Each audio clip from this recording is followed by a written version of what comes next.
Wherever you are, let the body settle. Let the shoulders drop and your hands rest. There is nothing more to do tonight.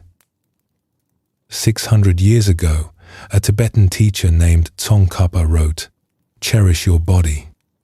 It is yours this one time only."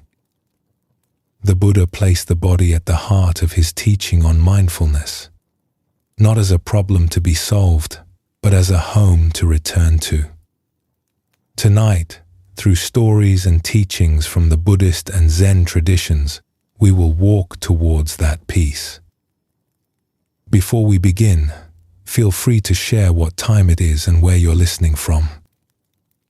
Most of us treat the body as something to be corrected, measured, compared, improved, and all that measuring can be deeply tiring.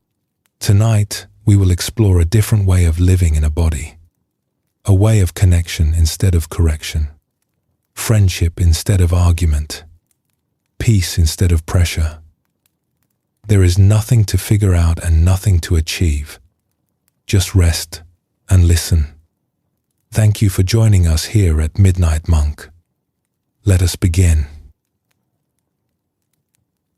When the Buddha taught his students how to find peace, he did not point them away from ordinary life, but into it. Among the 4 foundations of mindfulness, the 4 great fields of awareness he asked his students to explore, one is the body. The simple fact of being here, in a body, alive. Why would the body deserve such attention? Because the body is where we live. Every joy we have ever felt, we felt in a body. Every sorrow too. And because the body is so close to us, it is also one of the first places where we learn to struggle. The Buddha understood this.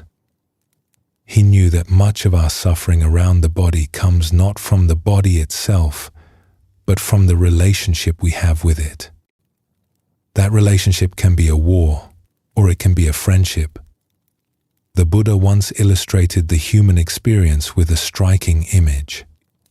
Imagine, he said, a single wooden ring drifting somewhere on the surface of a vast ocean, and an old turtle swimming in its depths, rising to the surface only once in 100 years. The chance of that turtle rising with its head through that one drifting ring, he said, is like the chance of gaining a human life. Rare and precious, easy to lose, difficult to gain. And yet how do most of us treat this rare thing?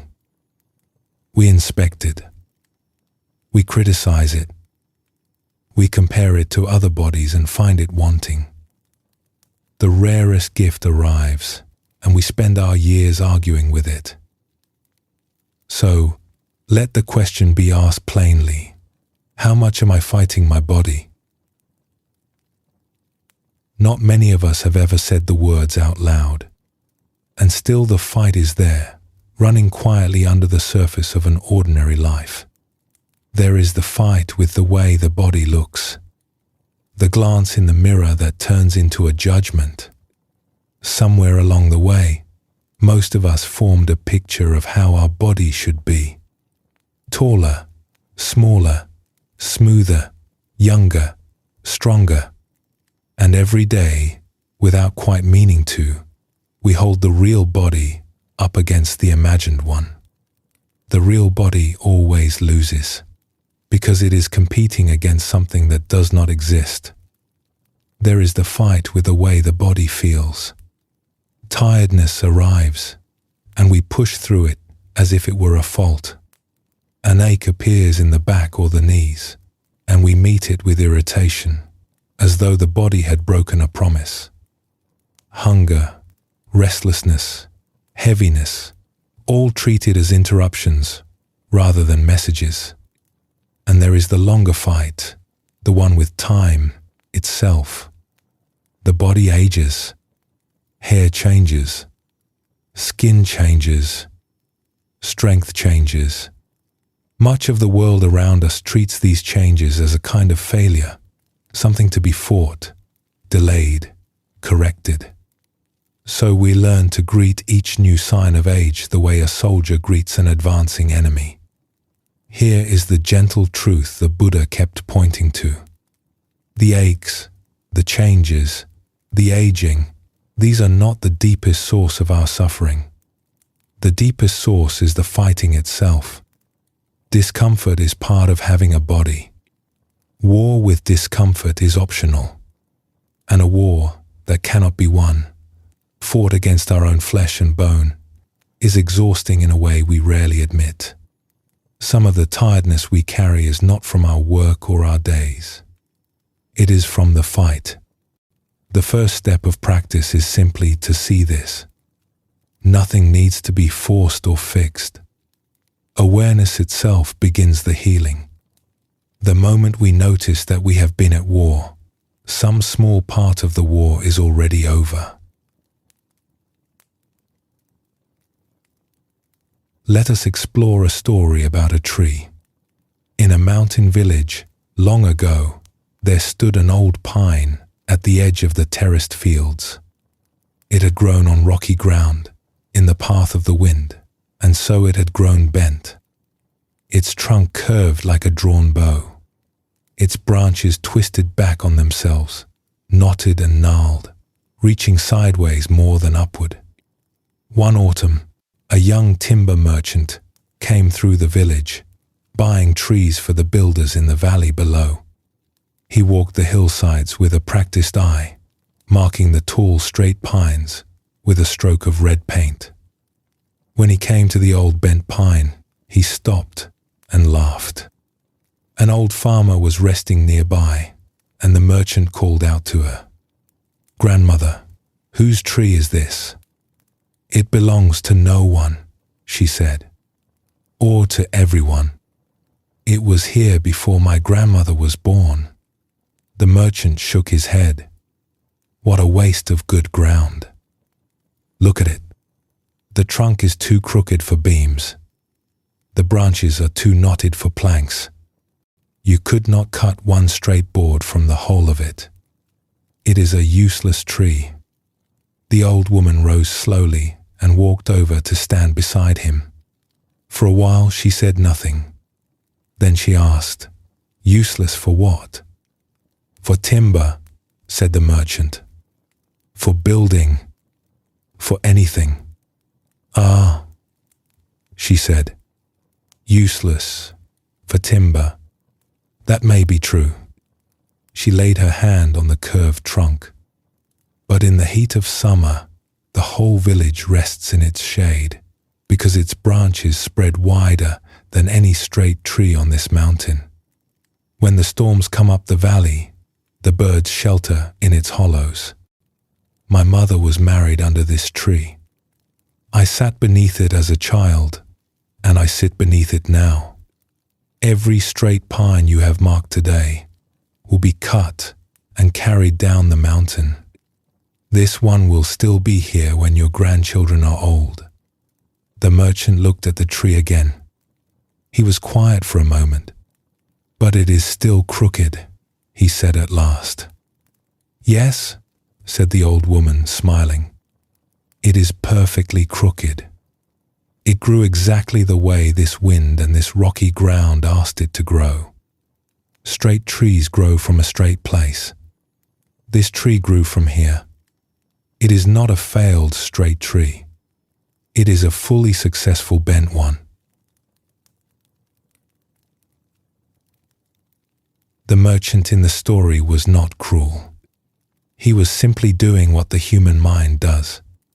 He arrived with a measure, and he judged everything he saw against it. Straightness was his standard, so a bent trunk could only be an error. We do the same with the body. We arrive at the mirror carrying a measure, a picture of the body we think we should have. Where the picture came from hardly matters anymore. Other faces, other figures, the voices of years ago. What matters is that we keep holding it up, and the living body keeps being judged against it. Crooked. Too much. Not enough. But the body, like the tree, grew from its own conditions. This particular life, these particular years, this soil, and this weather. It carries the marks of everything it has lived through, and those marks are not errors. A body cannot fail to be the image in our mind, because it was never trying to become that image. It was only ever trying to live. The Buddha spoke of two kinds of seeing. There is seeing filtered through wanting and comparing, and there is seeing things as they are. The old woman in the story saw the tree as it was, and what she saw was not a broken standard. It was shade, shelter, endurance, a whole history of quiet giving. When the comparing softens, the same shift can happen with the body. What appears is not a list of flaws. What appears is a marvel that has been breathing for you since before you could speak, healing its wounds without being asked, carrying you through every single day of your life. Nothing about the tree changed during that conversation on the hillside. Only the seeing changed. That is how peace with the body begins. It does not begin with a different body. It begins with different eyes. There is another way Buddhist teachers speak about the body. The body, they say, is our home for this life. Think of what that means. Everything you have ever experienced happened here, in this address of flesh and breath. You have never been anywhere else. Wherever you traveled, the body traveled with you and around you. It is the house you were born into, and the house you will live in for all your days. Now, there is a difference between a house and a home. A house can be maintained coldly, repaired when it breaks, judged by how it compares with the houses of neighbors. A home is different. A home is tended with affection. Its worn stairs and crooked door frames become dear precisely because they are ours. So the question deepens. Is the body a house we grudgingly maintain, or a home we love? Are we connected to it, or do we live at a distance from it, visiting only when something goes wrong? Is there respect in the relationship? Is there care? Is there anything that could honestly be called kindness? For many people, the honest answer is that no one ever taught them to befriend their body. They were taught to use it, to present it, to correct it. Friendship was never mentioned. And yet friendship is exactly what the practice of mindfulness of the body offers. The Buddha did not teach awareness of the body as a technique for judging it more precisely. He taught it as a way of coming home. There is a story told about a ferrywoman and her boat. On a wide, slow river, in a time when rivers were the roads of the world, an old woman kept a ferry. Her boat was old. Its planks were patched, its paint long faded, its bench worn smooth by years of passengers.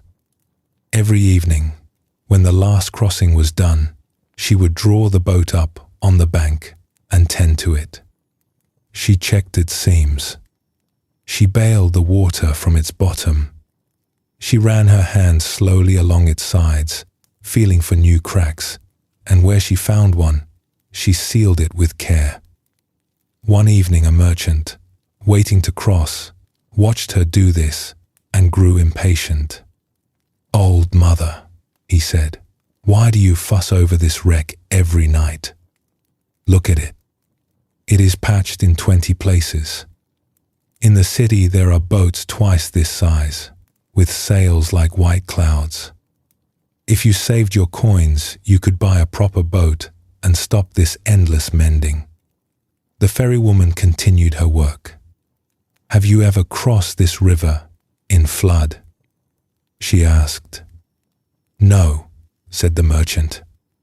"I have many times in this boat." She patted the worn bench. This boat has carried me across 10,000 times, and it has never once let me sink. It carried my passengers when the current was strong and when the ice was breaking. Every patch you see is a crossing we survived together. The merchant frowned. But surely a newer boat would serve you better. The old woman looked up at him then, and her eyes were kind. You misunderstand me. I do not tend this boat because I am waiting for a better one. I tend it because it is mine, and because it carries me. The day I began caring for it this way, my whole life on this river changed. Before that, every creek made me angry. Every leak felt like a betrayal. I was at war with my own boat, and a person at war with her boat should stay off the water. She smiled. Now, when it creaks, I listen. When it leaks, I mend. We are old friends. It carries me across the river, and I carry it up the bank. That is the whole arrangement, and it is a good one. The merchant said nothing more. When he crossed the river that evening, it is said he sat quietly, feeling the old planks hold him above the deep water, and for the first time in many years, he noticed the simple miracle of being carried. The body is the boat. It has carried you across every river of your life. Through every illness, every winter, every grief, it kept you afloat. It is patched, yes. It creaks, yes. Each mark on it is a crossing you survived together. The boat never changed. It stayed old and patched. What changed was the relationship. The ferrywoman moved from resentment to care, and the same worn planks that had once angered her became dear to her. Her evenings of mending stopped being a burden and became something closer to devotion. This is the possibility the teachings hold out to us, and it asks for no improvement in the body at all. The body may be tired tonight. It may carry pain or illness or years. None of that closes the door. The relationship can become kind right now, exactly as things are. Tsong Khapa, a great Tibetan teacher of the 14th century, wrote words that have been treasured for 600 years. The human body at peace with itself is more precious than the rarest gem. Cherish your body. It is yours this one time only. The human form is one with difficulty. It is easy to lose. All worldly things are brief, like lightning in the sky. This life you must know as the tiny splash of a raindrop, a thing of beauty that disappears even as it comes into being. A thing of beauty that disappears even as it comes into being. He does not say the body is a problem to be solved. He says it is a gem, a raindrop, a brief and precious guest. And the peace he describes is not the peace of a perfect body. It is the peace of a body no longer at war with itself. That peace is more precious than any gem, because no gem can give it, and nothing in the world can take it away. Before we rest for a moment, there is one small practice to explore. Sometime tonight, or whenever it feels natural, let your attention rest on the body with the ferrywoman's spirit.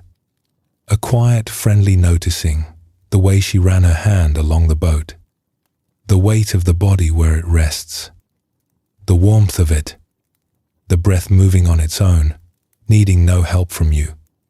And if it feels right, you might silently offer the body a single word of truce.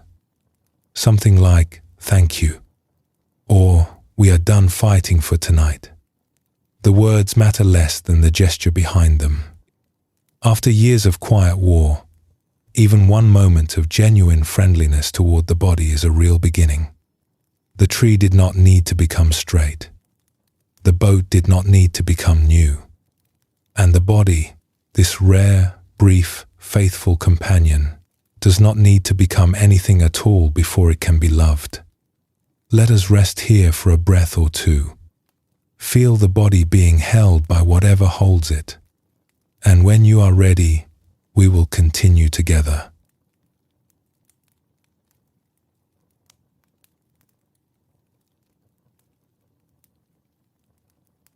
In the discourse on mindfulness, the Buddha uses a curious phrase.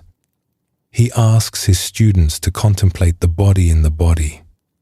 Some translators render it, see the body as the body.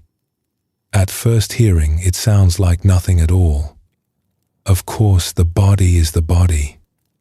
What else would it be? But the Buddha chose his words with great care, and this strange little phrase points to something worth discovering. Because the truth is, we almost never see the body as the body. We see something else entirely. We looked earlier at the long fight so many of us carry on with the body. Here we come to the root of it, the place where the fight begins. It begins in the seeing. Consider what actually happens in front of a mirror. Light enters the eyes.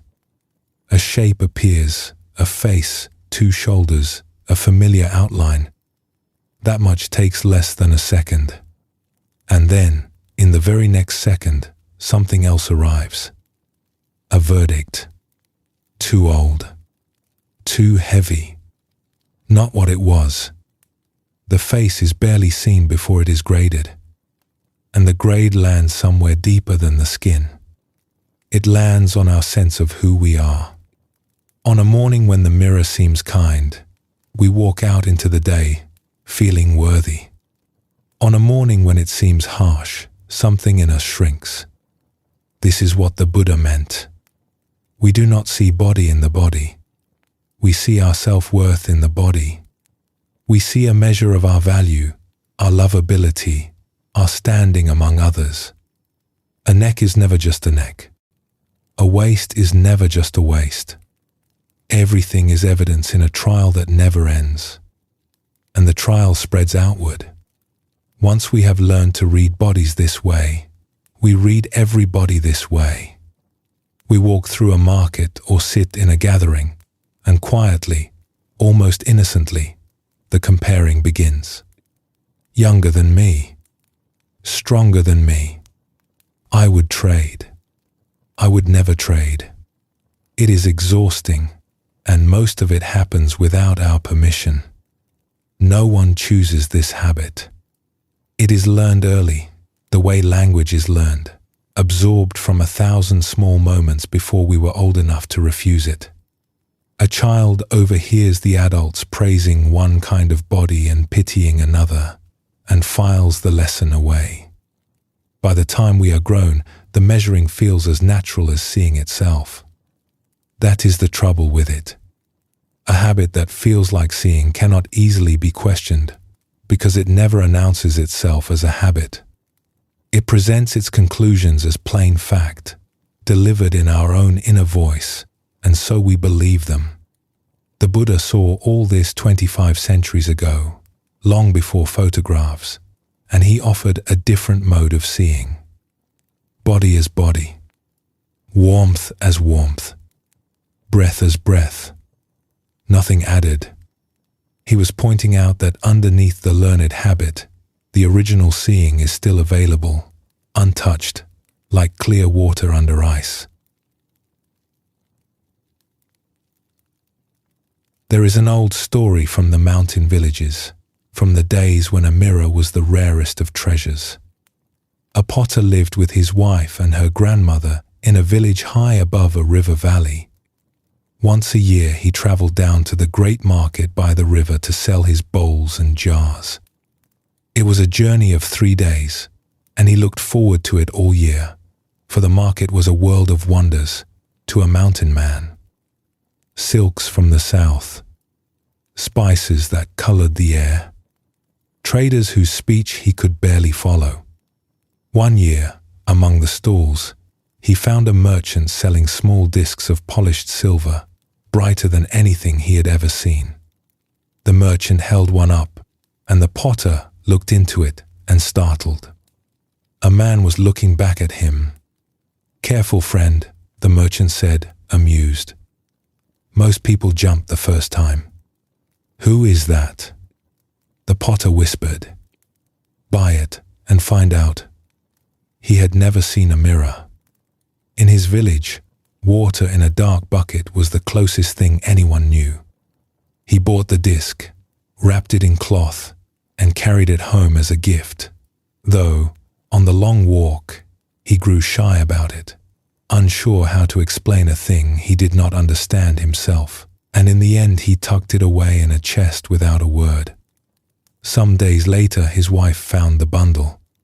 She unwrapped the cloth, looked into the silver, and her heart dropped. A woman was looking out at her. She marched straight to her grandmother. "He has brought home a portrait of another woman," she said. "He keeps her hidden in the chest. Look at her, staring so boldly." The grandmother took the disc and peered into it. She blinked. "Child, calm yourself," she said. "This is no rival of yours. It is only some poor old grandmother, wrinkled as a winter apple. Who she is I cannot say, but she is certainly no threat to you." Now the wife looked again and saw the young woman. The grandmother looked again and saw the old one. The two of them fell to arguing about who was hidden in the silver, and when the potter came home, he only made things worse, for he looked and announced, "You are both mistaken. It is a tired man with clay dust in his hair." At last they did what villagers had always done with mysteries. They carried the disc up the hill to the temple and set it before the resident monk. The old monk took the silver in both hands and gazed into it a long while. Then he began to laugh, softly at first, then with his whole belly. "What do you see?" they asked. "An old monk," he said, "bald as an egg, with more wrinkles than the mountain path." He set the disc down. "My friends, no one lives inside this silver. It shows each of us our own face. The bold young woman is you. The winter apple is you, grandmother. The tired man with clay in his hair is you, my good potter." He smiled at them. "You have each just met yourselves. And within moments of the meeting, one of you was jealous, one was dismissive, and one was already quarreling." The story is told for laughter, but the monk's last words reach further than the joke. The villagers did exactly what we do. They met a face, and before the face could simply be a face, they wrapped a story around it. A rival. A poor old thing. A worn-out man. Then they suffered over the story. We meet our own reflection the same way, except that we have done it so many thousands of times that the story arrives instantly, invisibly, wearing the disguise of plain fact. It takes a certain stillness even to notice that a judgment has been added. The Taoist sage Zhuangzi described another possibility. "The wise person," he wrote, "uses the mind like a mirror. It grasps nothing and refuses nothing. It receives what comes and does not try to keep it. A mirror made of glass already lives this way. It reflects a face without opinion. It holds no memory of yesterday's face and no prediction of tomorrow's. It has never once compared one visitor to another. All the grading, all the ranking, all the verdicts, these come from our side. The glass is innocent. Seeing the body as the body means borrowing, for a moment, the innocence of the glass. And here something lovely happens, almost as a side effect. The same seeing that releases us releases everyone around us. The habit of measuring never stayed politely at home. It graded every face we passed, every figure in the street, and though we rarely spoke the judgments aloud, carrying them was its own kind of weariness. When bodies begin to be just bodies, other people are quietly set free inside our own eyes. An old man in the market is simply an old man in the market, weathered and alive, rather than a warning. A young woman is simply a young woman, rather than a standard against which someone loses. The whole street softens. Kindness toward our own reflection turns out to be kindness toward every reflection. What would that actually be like, this seeing without adding? It might be like this. You notice warmth in your hands, and it is allowed to be warmth, only warmth, before it becomes anything about you. You feel the weight of the body resting on the chair or the bed. Weight, resting. You feel breath moving in the chest, rising, falling. None of it graded. None of it compared to anyone else's chest or anyone else's breath. People who taste this mode of seeing, even briefly, often describe the same feeling. Relief. A load going down. And it makes sense that relief would be the flavor of it, because carrying self-worth inside the body is heavy work. Every ache, every birthday, every unflattering angle threatens the verdict. When the body stops being evidence, an entire courtroom closes, and all that effort is returned to us. The teachers of the Zen tradition insist on how ordinary this is. There is no exotic state to achieve. A moment of feeling the breath as breath is already the practice, complete in itself. The extraordinary part is only how rarely we allow it. And the doorway stands open all day long, in the plainest places. Hands in warm water while washing the evening dishes, and for a moment there is only warmth and water and hands. Feet meeting the ground on a morning walk, one step and then another, before any thought about the walker arrives. Sinking into a chair at the end of a long day, and feeling the whole weight of the body received and held. Each of these is a small homecoming. Each one is the Buddha's curious phrase, lived rather than studied. Nobody needs a mountain temple for it. The body is carried into every room we enter, and so the door is carried too. Let us stay with mirrors a little longer and turn to a kinder one. There is a story about a Zen teacher and her student walking home on a night in early summer. The student had been troubled for many days. She was young, and she had begun to see her body through the eyes of others, and everywhere she looked, she found fault. That evening she finally spoke of it. "Teacher, when the others look at me, I feel I become what they see. One person's glance makes me plain. Another's makes me acceptable. I change shape a dozen times a day, and none of the shapes feel like me. Which one is true?" The teacher walked on a while without answering. This was her manner, and the student had learned to wait. Their path ran along the edge of the flooded rice fields, and the full moon had risen over the valley. At a certain bend in the path, the teacher stopped and pointed at the water. In every paddy, a moon. Dozens of them, spread across the terraces. In one field the water lay still, and the moon floated round and perfect. In another, the wind stirred the surface, and the moon trembled and scattered. In a third, a night bird had just landed, and the moon there was broken into bright pieces, slowly gathering itself back together. "Look at all of them," the teacher said.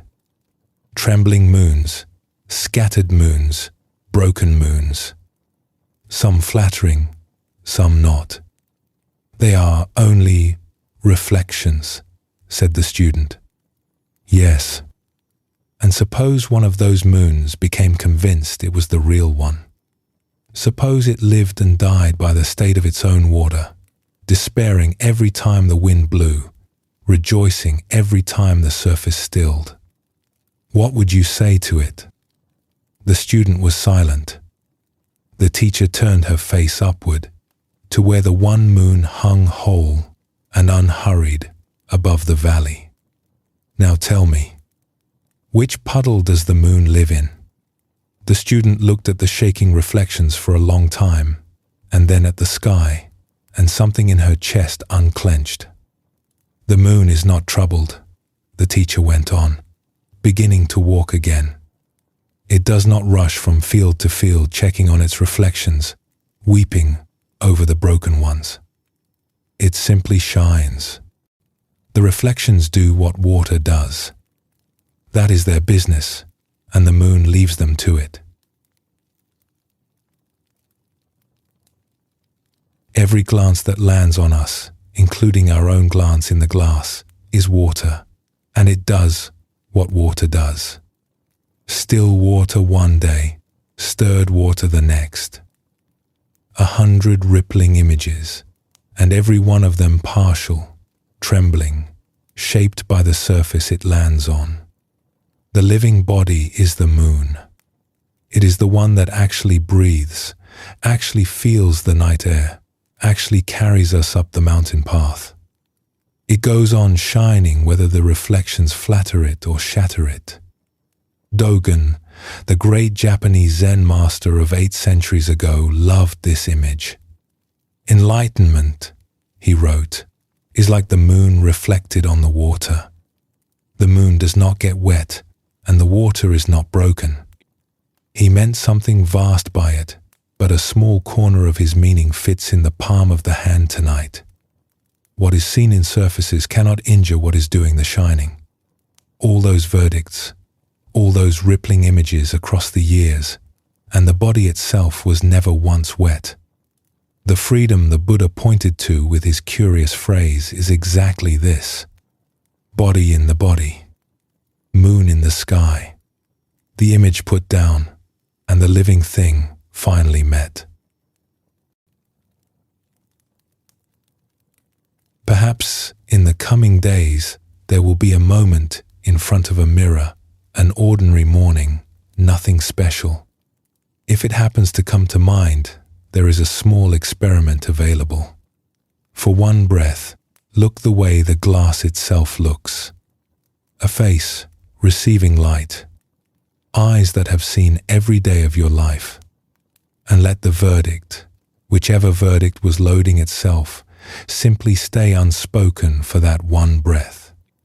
Nothing else is required. One breath of innocent seeing, then the day carries on. It sounds like almost nothing, and the first few times it may feel like almost nothing. Yet this is how the courtroom empties, one unspoken verdict at a time, until some morning the face in the glass is met like an old friend at the door, and there is nobody left to judge her, and nothing about him that needs to be graded, and the meeting is simply warm. And on the nights when the old habit returns, as habits do, there is no cause for discouragement. The moon over the valley did not earn its peace by perfecting its reflections. It never managed them at all. It only kept shining and let the water be water. The same is asked of us, which is to say, almost nothing is asked of us. The body has been waiting a long while to be seen this way. It has been the moon all along. Let the words settle for a moment now, and rest wherever you are. When it feels right, we will go on together.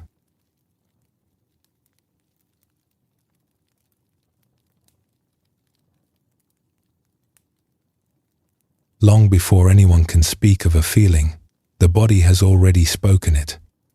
Watch a person receive good news, and their shoulders lift before a single word leaves their mouth. Watch someone carry a worry, and you will see the worry in their walk, in their jaw, in the small tightness around the eyes. The body keeps no secrets from itself. Whatever moves through the heart moves through the flesh, faithfully, immediately, like weather crossing a field. The old Buddhist teachers understood this intimacy. Sariputta, whom the Buddha praised as the wisest of his students, once described heart and body with a simple picture. They are like two sheaves of reeds, he said, leaning against one another in a field. Each stands because the other stands. Take one away, and the other cannot remain upright alone. Two sheaves of reeds, not a rider and a horse, not a master and a servant. Two things leaning, holding each other up. The heart rests on the body, and the body rests on the heart, and everything that happens to one is felt in the other. Tonight we explore this leaning, because inside it there is comfort, and there is a release from an old and heavy blame. Begin with the direction we all know. Feelings show up in the body. Sadness arrives, and the limbs grow heavy, as if the air itself had thickened. Worry arrives, and the stomach knots. The breath climbs high into the chest and turns shallow. Anger heats the face and closes the hands. Even joy is a bodily event, a lightness through the chest, a loosening everywhere. None of this needs to be studied. It only needs to be noticed. And noticing it changes something. A person who feels the knot in the stomach and recognizes it as worry made visible is already standing a little apart from the worry. The body has translated the feeling into something that can be touched, breathed with, softened around. In this way, the body becomes an honest friend. It never pretends. Ask it how things really are, and it always tells the truth. The breath shows the friendship most plainly of all, because the breath belongs to both countries at once. It moves in the body, and it moves with the heart. When feelings tighten, the breath tightens with them, climbing high and turning short. And here is the remarkable part, known to meditators for thousands of years. The road runs in both directions. Let the breath grow longer and softer, on purpose, even for a minute, and the feelings begin to follow it down. Nothing has been argued with. No problem has been solved. The strings of the whole instrument have simply been loosened a little, and the music changes on its own. Anyone can try this in an ordinary moment, waiting somewhere, lying awake, a handful of unhurried breaths, and then noticing what has shifted. It is a small thing, and it is one of the oldest doors into peace. But the leaning goes both ways in larger matters too, and this second direction is the one we forget. The body also shapes the heart. Anyone who has been deeply tired knows this, even if they have never said it aloud. When the body's strength runs low, the whole world darkens a shade. Small troubles grow large. Patience thins. Old sorrows find the door unlocked and let themselves in. Nothing in our life has actually changed, and yet everything feels worse, because the ground we are standing on, this body, has gone soft with exhaustion. The heart does not float free above the flesh. It leans on the flesh. When the reeds on one side sag, the reeds on the other side sag with them. The Buddha spoke to this directly, in a story preserved from his life. Among his students there was a young man who had come from wealth. His whole life, before the robes, had been soft carpets and soft food, and now he threw himself into practice with a convert's fire. He meditated longer than anyone. He walked his walking meditation back and forth, hour upon hour, until his feet grew sore and his strength was spent. He gave himself no rest, because he believed effort was everything, and because some part of him was trying to prove that the soft young man he had been was gone. And it was not working.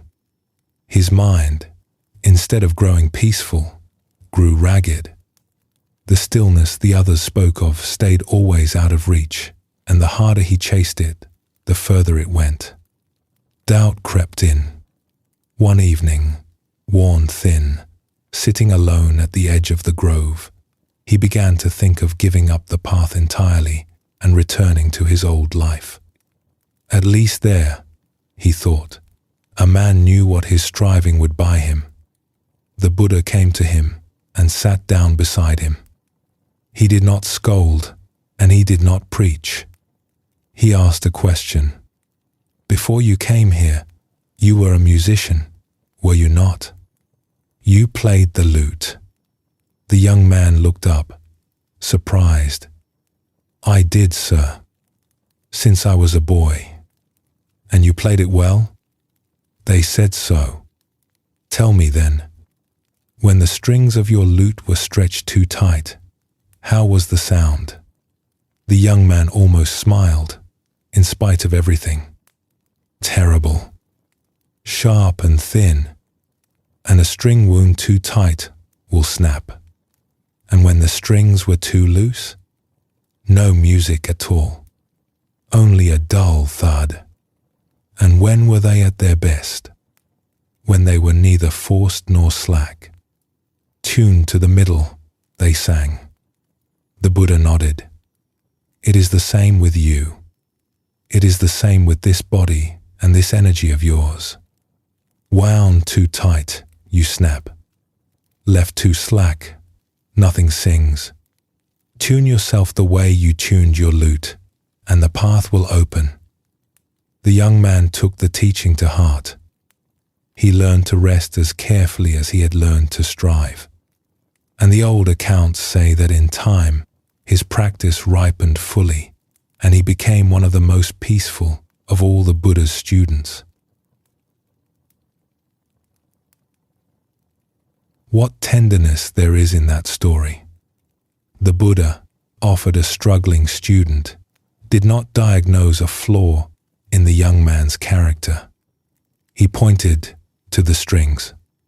He treated the body's energy as an instrument to be tuned, kindly and skillfully, rather than a beast to be driven. This is a practical teaching for any life. When the heart turns leaden, our habit is to go searching through our thoughts for reasons. What is wrong with me? What am I failing at?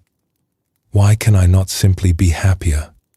Thinking, asked such questions at a low ebb, will happily invent grim answers all night long. Sometimes the truer answer has nothing to do with any of them. Sometimes the string is simply slack. The body is depleted, underslept, unfed, unrested, and the darkness of the mood is the sound a loose string makes. On such days, the kindest response is embarrassingly humble. Rest, warm food, an early night, tuning before philosophy. Grief shows the two-way leaning most clearly of all. Grief is real, and it deserves its place at the table. But grief is also physically tiring, more tiring than almost anything, and here a circle can quietly form. The sorrow drains the body.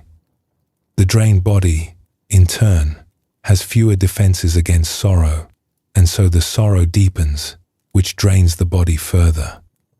Around and around. A person caught in this circle often believes the heart alone is the problem, when half of the wheel is simply tiredness. The comfort hidden here is that a wheel can be entered from either side. Care for the heart, and the body eases. But equally, care for the body, and the heart is lifted from underneath. An afternoon of real rest is not a distraction from sorrow. It is one of the oldest medicines for it. Thich Nhat Hanh, the Vietnamese Zen teacher, returned to this point all his life. To look after the body, he taught, is already to look after the heart. They are not two separate projects. And now something must be said with care, because it matters most to those who are hurting most. The body and heart lean on one another. It does not follow that every illness is a message, or a verdict, or a sign of some feeling handled badly. There is an idea that floats through the world, sometimes dressed in spiritual clothing, that if the body is sick, the sufferer must have caused it, held the wrong thoughts, buried the wrong emotion, failed somehow at living correctly. For a person with a long illness, an illness that stays despite every effort, this idea is a stone added to a load that was already heavy. As if the pain were not enough, now there is fault. Now the nights hold a second question beneath the first. Not only, when will this end, but also, what did I do? Let that stone be set down here. Bodies grow ill in this world. They always have. The Buddha himself, awakened and radiant, knew illness in his body, and his most beloved students knew it too. Weather moves through every field, and no field is to blame for the rain that falls on it. A body in difficulty is not a failed body, and it is certainly not a punishment. It is a body doing what bodies do in a world of seasons, deserving of the same tenderness we would offer to anyone we love who was unwell. Think of how we treat a dear friend who falls sick. We lower our voice. We bring soup and blankets. We say, "Rest now, you have nothing to prove," and we would be shocked to hear anyone ask what the sick friend did to deserve it. The unwell body asks for that same voice from us, and it so rarely receives it. More often it gets impatience, or bargaining, or the endless search for the mistake. But the friend's voice can be learned. "Rest now. You carried me for years. You have nothing to prove." Spoken inwardly on a difficult night, words like these change nothing about the illness and something about the night. The load of fault is lifted off, and what remains, though still hard, is at least only the illness itself, met by a friend instead of a judge. There is a story from the farming country about exactly this. A young farmer inherited a field from her mother, and for the first years it gave generously. Then, season by season, the harvest thinned. She worked harder. She rose earlier. She studied her seed, replaced her tools, walked the rows pulling every weed. Still the field gave less.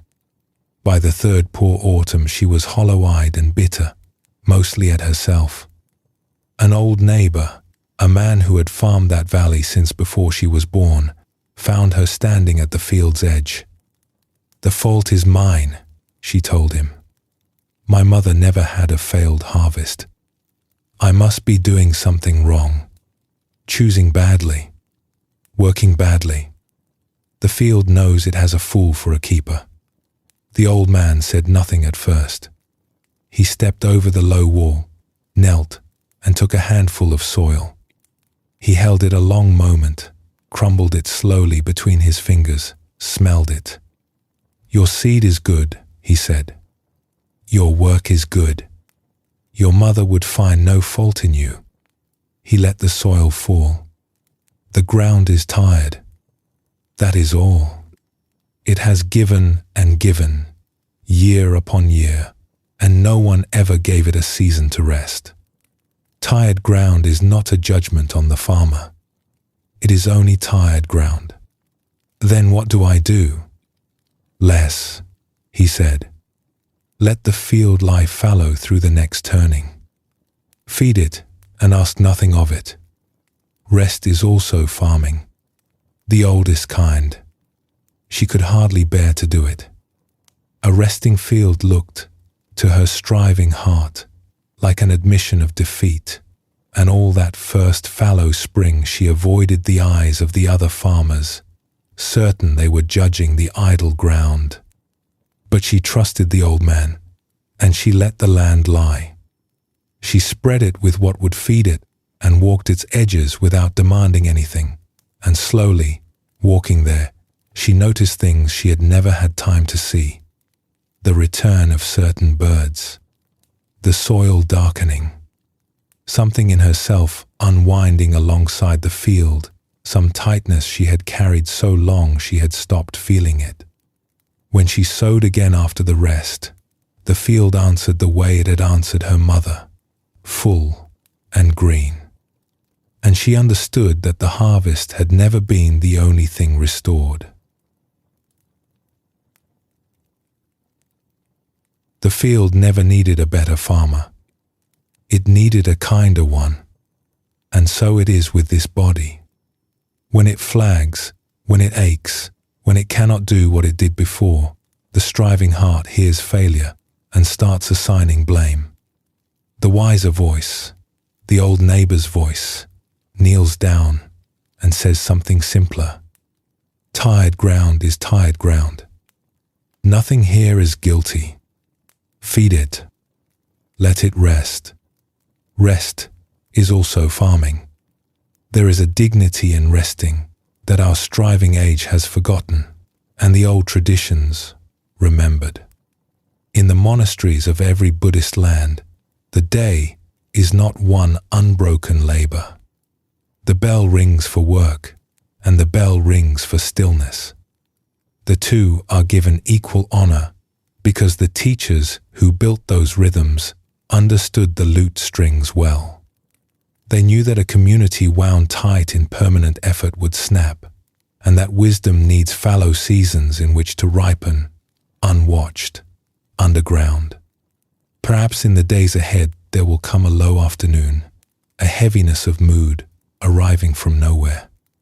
When it comes, alongside all the usual questions, one more question can be kept within reach, asked with no pressure at all.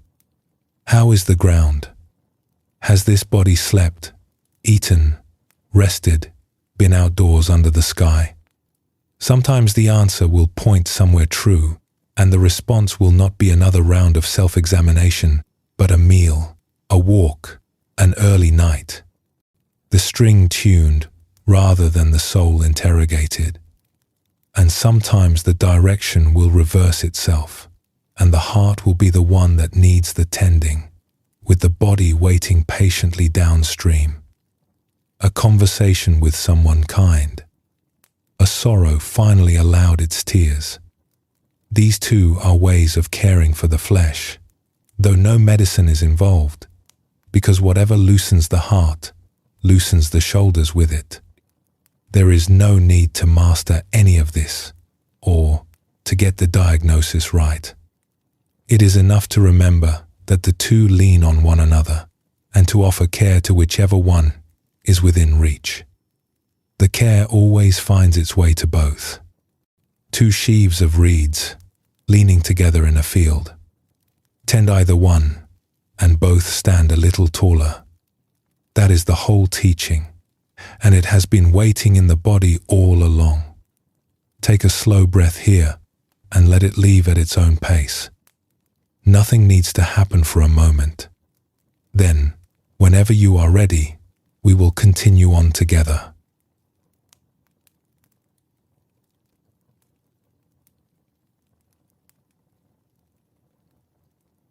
There is a story about a scholar who came to visit a tea master.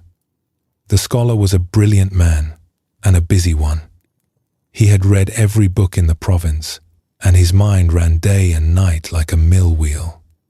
He had heard that the old tea master was wise, and he arrived with a list of questions about the nature of awareness. The master welcomed him, seated him by the window, and began to prepare tea.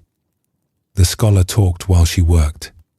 He talked about the texts he had studied, the debates he had won, the puzzles that still troubled him. The master listened, warmed the pot, measured the leaves, and poured. The scholar took the cup, drank it in 3 distracted swallows, and went on talking. He spoke right through the second cup as well. When he finally paused, the master asked him a question. "How was the tea?" The scholar stopped. He looked at his empty cup. "Forgive me," he said. "I do not remember drinking it." "You drank 2 cups," the master said, without any scolding in her voice.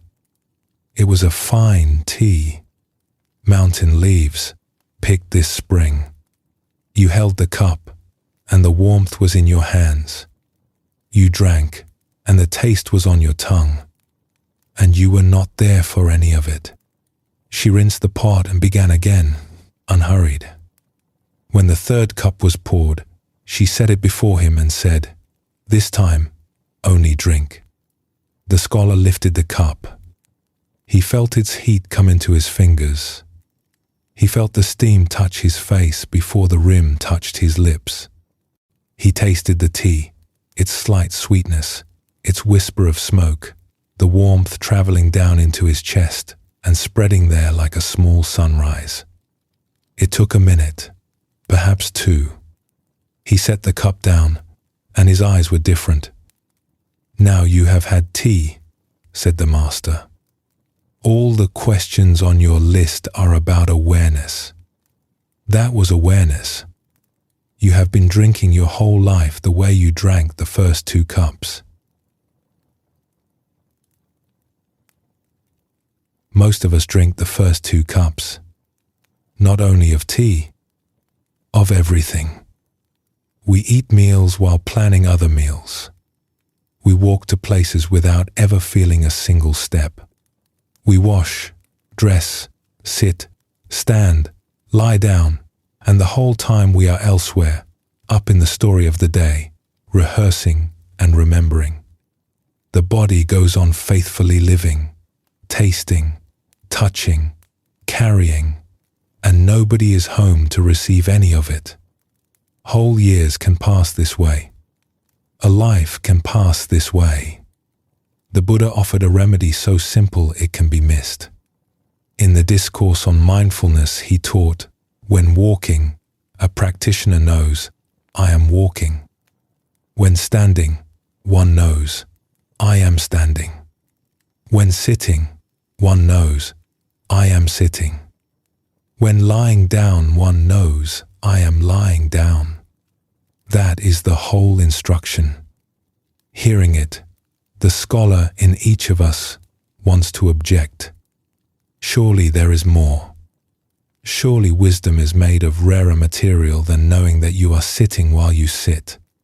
But try it once, honestly, and the depth of it opens. To actually feel yourself here, in this body, in this moment, turns out to be a homecoming. Walking shows it as clearly as anything. In the monasteries, there has always been walking meditation, and visitors are sometimes puzzled to see monks and nuns pacing slowly along a garden path, back and forth, going nowhere. But they are going somewhere. They are going into the walking itself, the lift of a foot, and the strange lightness of it, the swing forward through the air. The soul meeting the ground again, heel first, then the spreading of weight, then the other side beginning. 10,000 mornings of ordinary walking, and perhaps not one step ever truly felt until now. People who try this, even down a hallway, even to the kitchen and back, report the same small astonishment. Walking is delicious. It was always delicious. The feet had been trying to mention it for years. The teachers of insight meditation call this whole approach bare attention. Bare, meaning unclothed, stripped of its usual wrappings. Contact with the life of the body before the commentary arrives. What does this moment actually feel like, underneath all the ideas about it? Something surprising happens to people who begin to pay attention this way. The body, which had seemed like old familiar territory, turns out to be an undiscovered country. Settle into stillness. Let the attention sink down out of the head and into the body, and a whole world of sensation is found already in progress. Warmth, gathered in the palms and the chest. Coolness where air meets skin. A tingling in the hands, fine as fizzing water. The press of weight where the body meets the chair or the bed, and the answering support, holding steadily. Somewhere a pulse, tapping its patient rhythm. The breath, swelling and subsiding, moving the ribs like a slow tide. Areas that feel dense and areas that feel open, almost like inner sky. None of this was created by the attention. It was all already here, humming along beneath. Notice, every hour of every day.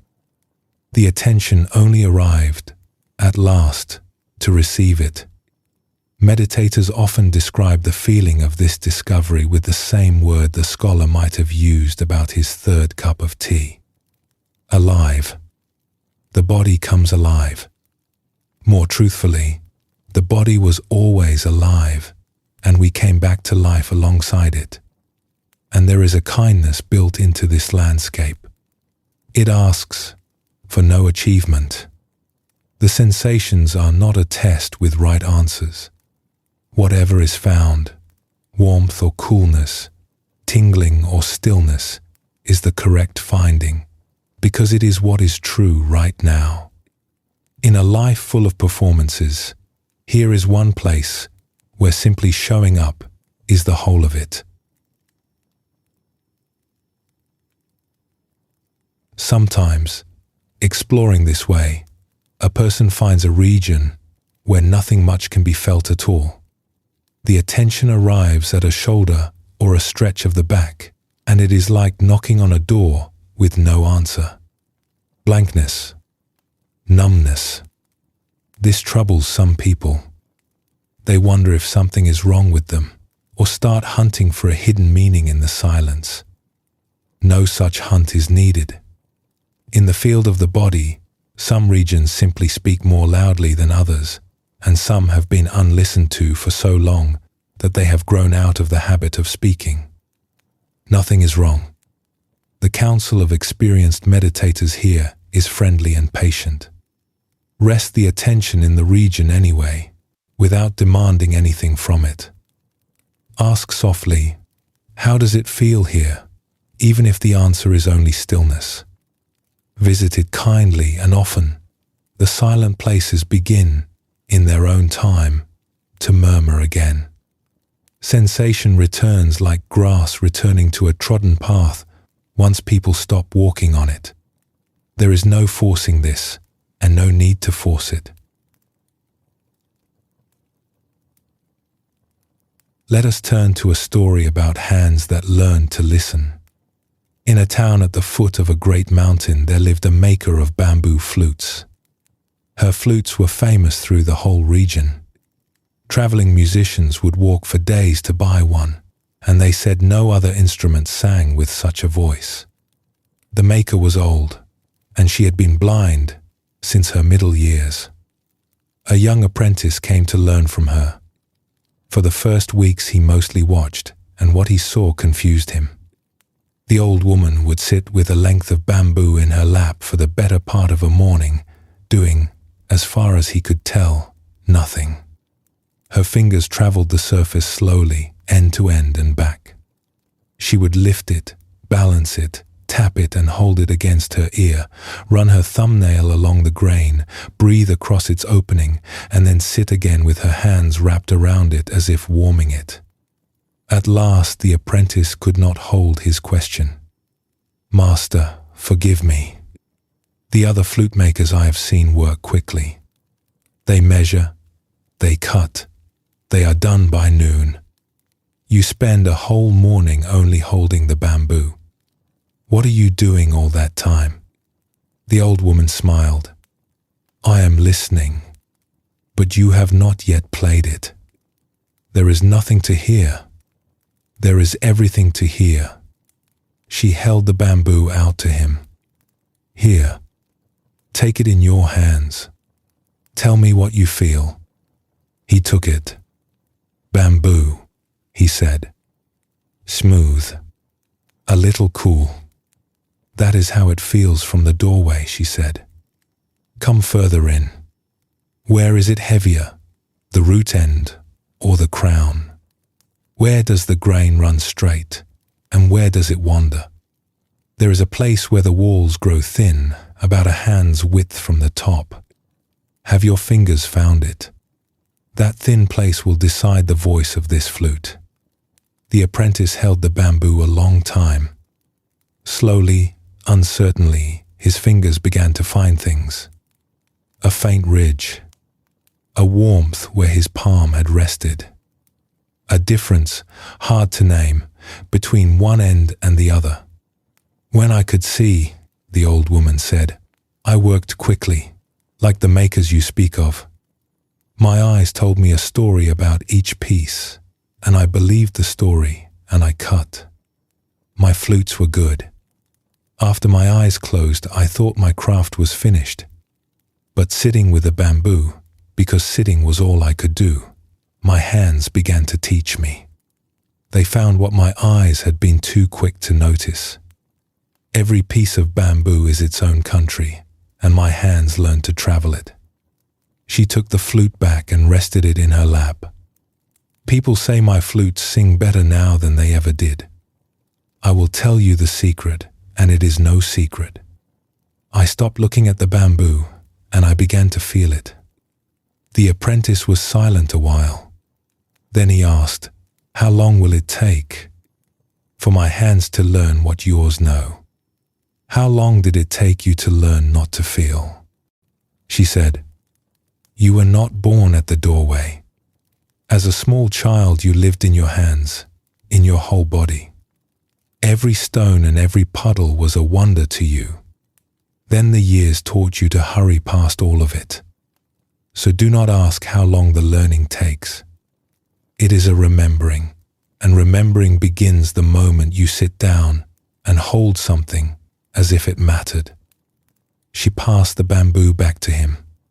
"Sit down. Hold this. It matters."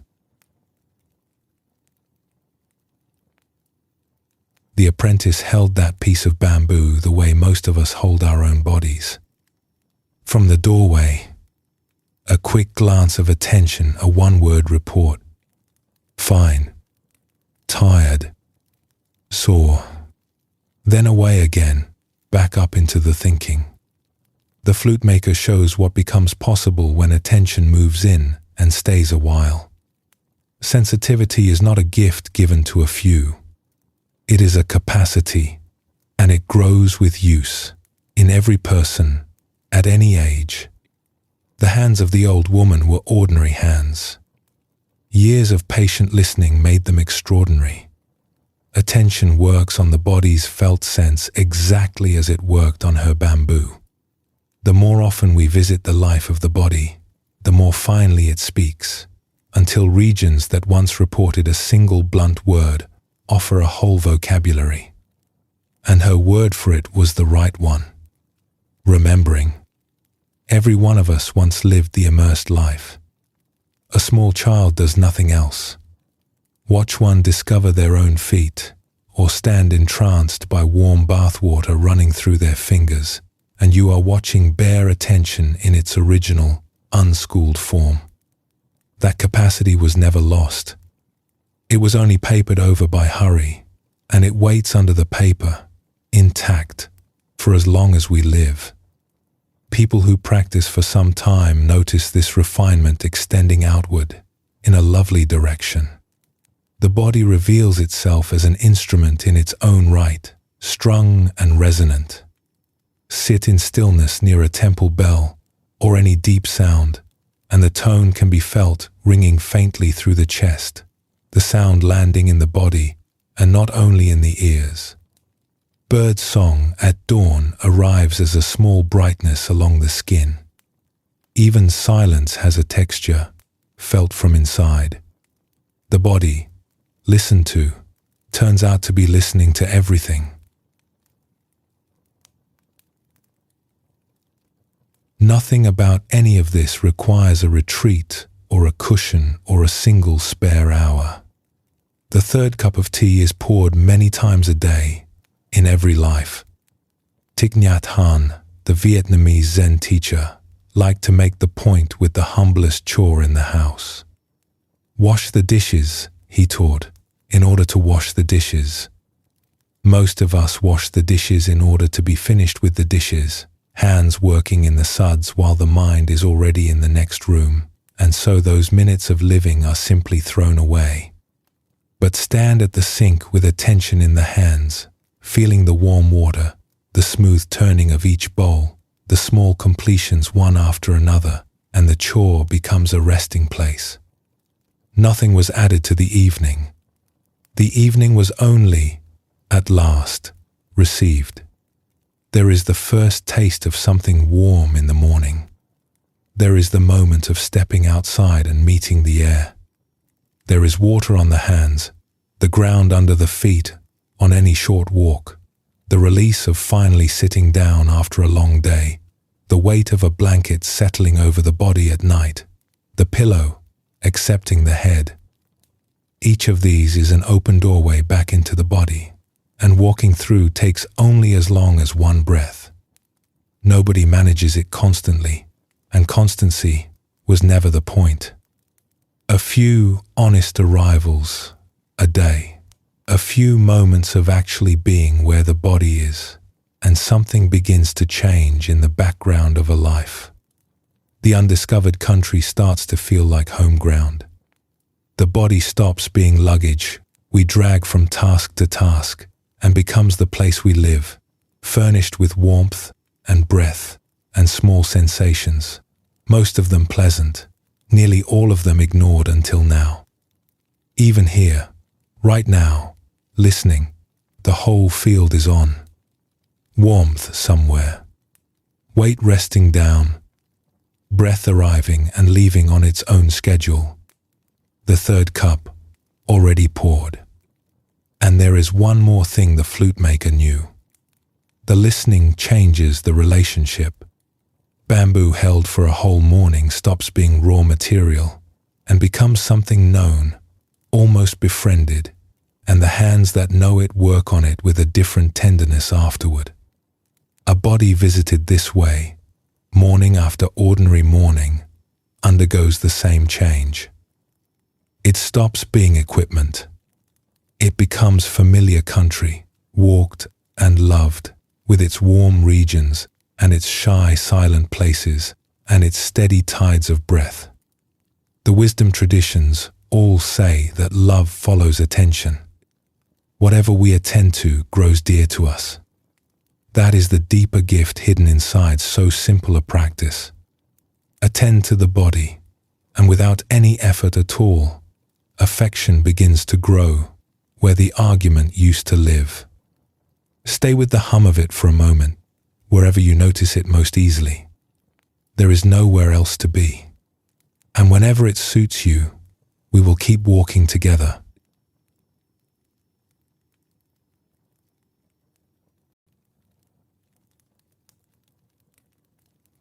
To have a body is, sometimes, to ache. A knee that complains on the stairs. A back that stiffens after a long day. A headache arriving uninvited on a busy afternoon. No life escapes this entirely, however careful or fortunate. Discomfort is woven into the cloth of being human, and it always has been. The Buddha said as much in his very first teaching, counting the ordinary aches of a body among the basic facts every person must live with. Most of us were handed only two responses to those facts, somewhere far back, without ever being asked. Flee or fight. Distract, numb, escape by any road available. Or grit, push through, refuse to feel it. Entire lives swing between these two, and neither one brings peace, because both are forms of running, one outward and one inward. The old Buddhist path offers a third response, so unfamiliar at first that it can sound impossible. Turn toward. Meet the discomfort with attention and with warmth, and discover what actually happens then.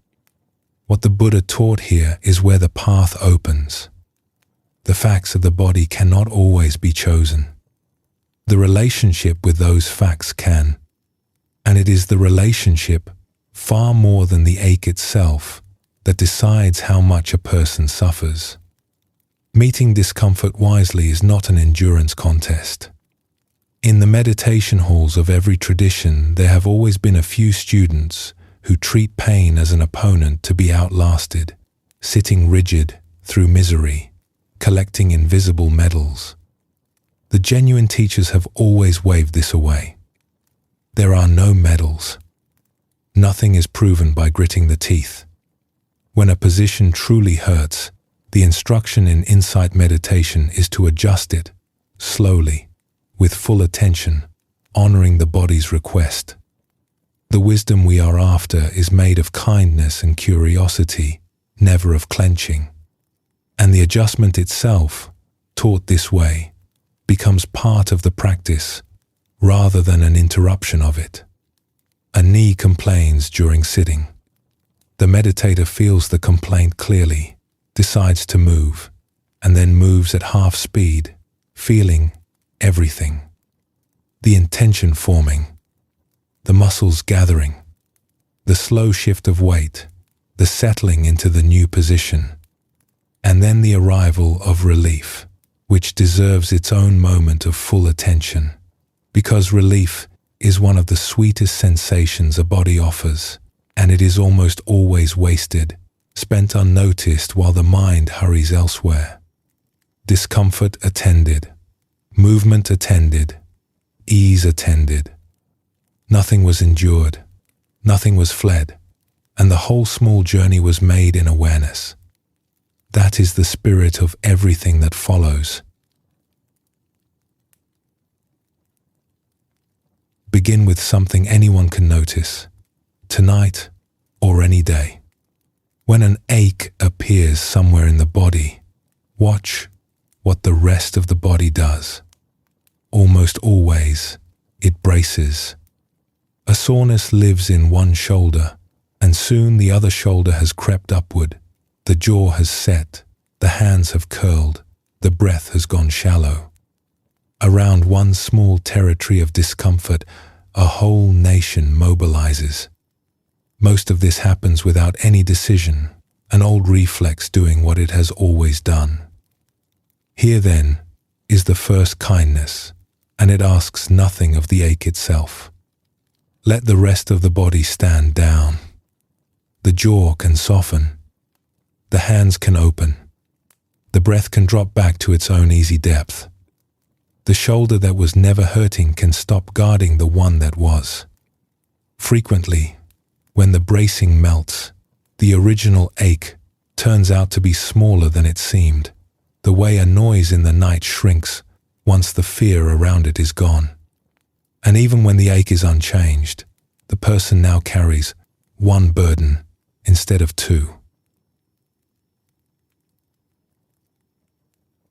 The Buddha was sitting among his students one afternoon, in the shade of the grove where he liked to teach, when he posed a question, in the manner he loved, drawing understanding out, rather than pouring it in. "Tell me," he said, "when an untrained person is struck by an arrow, they feel pain. And when a wise, well-trained person is struck by an arrow, do they also feel pain?" The students conferred. It seemed a trap. Their teacher had spoken so often of freedom from suffering that surely the wise must feel nothing. Yet a body is a body. At last one ventured, "Surely they must, sir. Flesh is flesh, whether wise or foolish." "They do," said the Buddha. "In this, the wise and the untrained are exactly alike. The arrow hurts them both. But here is the difference. When the untrained person is struck, a second arrow follows the first. This second arrow is fired by their own heart. It is made of resistance and alarm. Struck in the flesh, they cry out in their thoughts, "Why has this happened? How long will it last? What will become of me?" And each cry is another arrow landing in the same wound. Struck once, they are wounded twice, and then many times over. And the wise person? The wise person is struck by the first arrow and feels it fully. It hurts, and no second arrow comes because they add none. They know the pain as pain, and they do not wrap it in dread or argument. One arrow, one wound, and a single wound, my friends, heals far sooner than a rain of them. The students sat with this. Then one asked the question that students have been asking ever since. "Sir, the second arrow, how does one learn to stop firing it?" "By seeing it," the Buddha said. "The archer works in darkness. He cannot work in the light. The moment you see the second arrow being drawn, you have already begun to lower the bow." 25 centuries later, no better map of an ordinary bad day has been drawn. The first arrow is whatever actually happened. The headache itself, the sore back itself, plain sensation arriving in the body.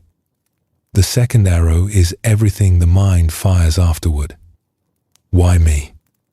Why today? This will ruin everything. Here again, always this. What if it grows worse? The first arrow lasts as long as it lasts. The second can be fired all day long, and often is, and every firing lands.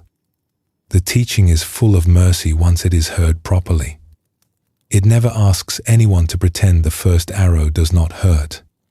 It only points out, mildly, where most of the suffering was manufactured. And it locates the one factory over which we hold any influence.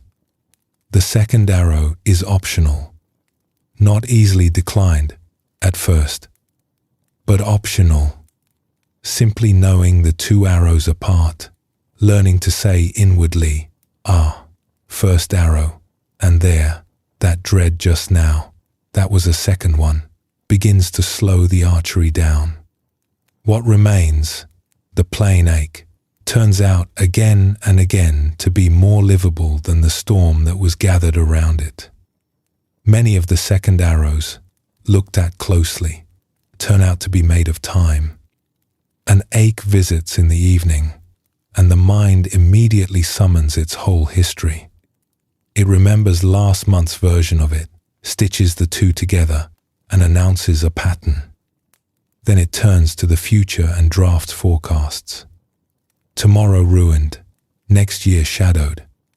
Within a minute, one evening sensation has been stretched into a lifelong companion, and the heart sags under a weight that mostly does not exist. Here, the insight teachers offer a steadying question. How much of this is actually happening right now? Strip away the remembered aches, which are gone, and the forecast aches, which are imagined, and what remains is only ever this moment's portion. One evening, one ache. Almost always, this moment's portion, taken alone, is carryable. It was the imported past and the borrowed future that were crushing. The present moment, it turns out, is the only place where pain is ever actually met, and the present moment only ever asks us to carry one moment's worth. There is another discovery available here, stranger and more interesting. It concerns the word pain itself. Words are lids. The moment a sensation is named pain, the lid goes on, and we stop looking underneath. Everything filed under that word is now the enemy, to be fled or fought. Yet lift the lid, look at what is actually there, and the single solid thing called pain dissolves into a changing weather of particular sensations. Warmth, pressure, a pulsing that comes and goes, tightness that swells and eases. Under honest inspection, none of it holds still. The monolith was in the word. An itch makes a friendly training ground for this, being vivid and almost never serious. When an itch arises, the hand flies to scratch before any decision is made. But an itch met with curiosity instead is a genuinely odd guest. What is it exactly? A tingling? A tiny heat? It shimmers, wanders slightly, builds, and then, watched patiently, it very often simply leaves, like a small bird that only wanted a moment on the windowsill. Anyone who has watched one itch arrive and depart on its own has learned something large in miniature. Sensations have lifespans. They visit. Even the unwelcome ones are visitors, and visitors go. The same curiosity can be brought, carefully, to a real ache. Where are its edges? Does it stop sharply, like a border on a map, or fade out gradually into ordinary ground? Is it steady, or does it swell and settle in slow waves? And meanwhile, what is the rest of the country reporting? A strong ache announces itself as everything, but check the hands, resting there entirely at peace. Check the face, the feet, the breath. Whole provinces of the body are perfectly comfortable at this moment. The ache is real, and it is also, measured honestly, small. It only borrowed the microphone. Something shifts in a person who explores this way, even once. Fear needs a monster, and monsters need dim light. A vague, unexamined pain, wearing its label, looming at the edge of attention, can frighten us for years. The same pain, walked up to and examined, edge by edge and wave by wave, loses its costume. What stands there is only sensation, changing like everything changes. Still unwanted, perhaps, but known. And what is known can be lived with, in a manner that what is feared never can. The old discourses preserve an image for this, from a teaching the Buddha gave with a crystal of salt to listeners sitting within sound of the great river. Suppose, he said, that a man takes a lump of salt and stirs it into a small cup of water. What happens to that water? It becomes undrinkable. Every sip is brine. The whole cup is ruined by a single lump. Now suppose the same man carries the same lump of salt down to the river and drops it in. What happens to the river? Nothing happens to the river. It rolls on as before. Cup a handful from it and drink. Sweet water. The salt has not vanished. It is in there still, dissolved somewhere in that broad moving plenty, yet in all that breadth it can barely be tasted. The same salt. The difference was never in the salt. The difference was in how much water received it. The salt, teachers of meditation have long observed, is like the difficult sensation. The water is awareness itself. When awareness contracts, clenching down around an ache until nothing else exists, the whole of experience turns bitter. That is the cup. But awareness can also open. It can widen to include the ache and everything else that is present and true. The comfortable hands, the moving breath, the sounds of the room, the space of it, the whole living moment. The ache remains, one salt grain of difficulty dissolved in a great flowing plenty. That is the river. Nothing about the salt was changed. Everything about the taste was. And this widening is a real thing that can be felt tonight. in miniature. Awareness resting on one point of the body is one flavor of experience.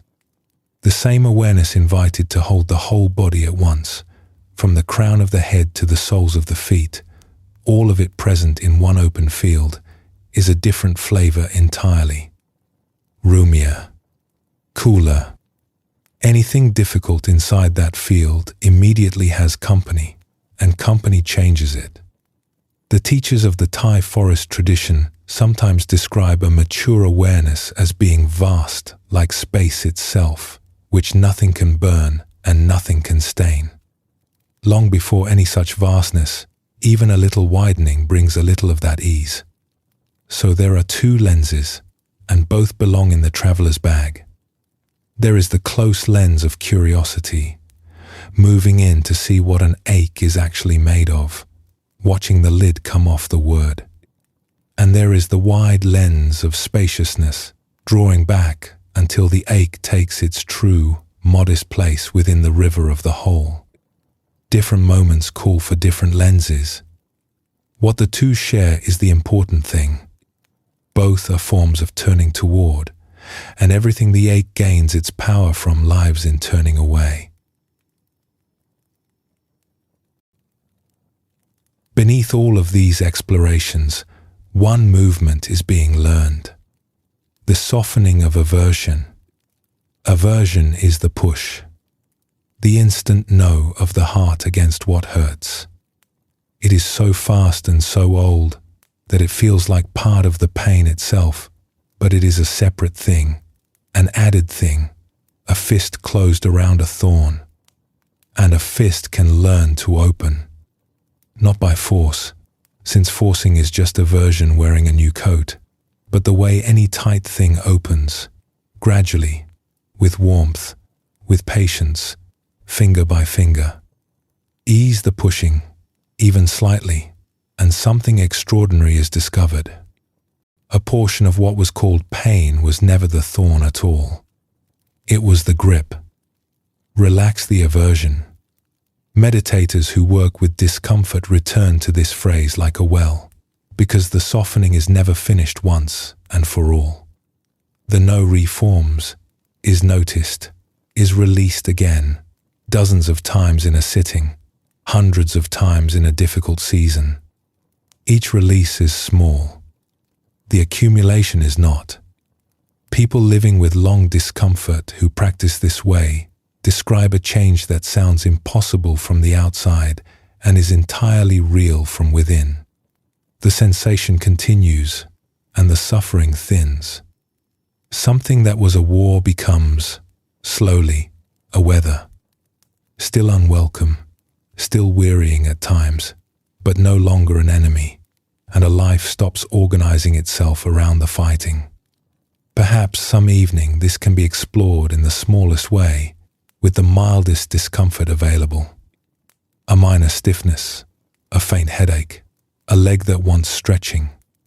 First the noticing of the brace around it, and the letting of that brace melt.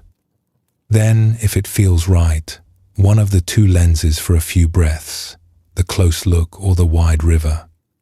And through all of it, the invitation underneath, soften the no. Nothing needs to be conquered tonight.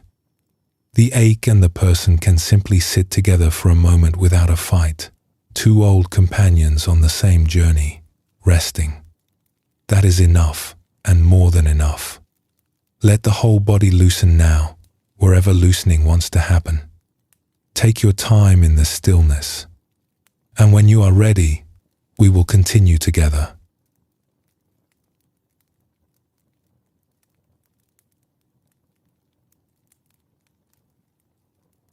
When did the body last feel truly comfortable? Not merely free of trouble, but actually at ease. Warm, settled, pleasantly heavy, glad to be exactly where it is. For some, the answer comes easily. For many, the question lands in an odd silence. We can recall our aches in detail. We keep careful records of every discomfort. But comfort itself, the felt pleasure of simply being in a body, often goes unregistered for days at a stretch. It is a strange poverty. The house has a hearth, and no one ever sits by it. Part of this is habit. Attention runs to problems, and comfort is not a problem, so attention passes it by. But there is a deeper layer. Many of us are faintly suspicious of feeling good. Somewhere we absorb the idea that ease must be earned, that resting in pleasure is indulgent, that a serious person keeps moving. Even in spiritual circles, the suspicion appears, dressed in the worry that enjoying the body's comfort will lead to attachment, so better to keep a safe distance. The Buddha took the opposite view, and his own life turned on it. In the accounts of his awakening, there is a moment that meditation teachers return to again and again. He had spent years in harsh striving, testing every severe path of his time, denying the body food and rest, and it had brought him only exhaustion. Sitting depleted, at the edge of giving up, a memory surfaced from far back in his childhood. He remembered being a small boy, seated in the shade of a rose apple tree at the edge of a field while his father worked. Nothing had happened that day.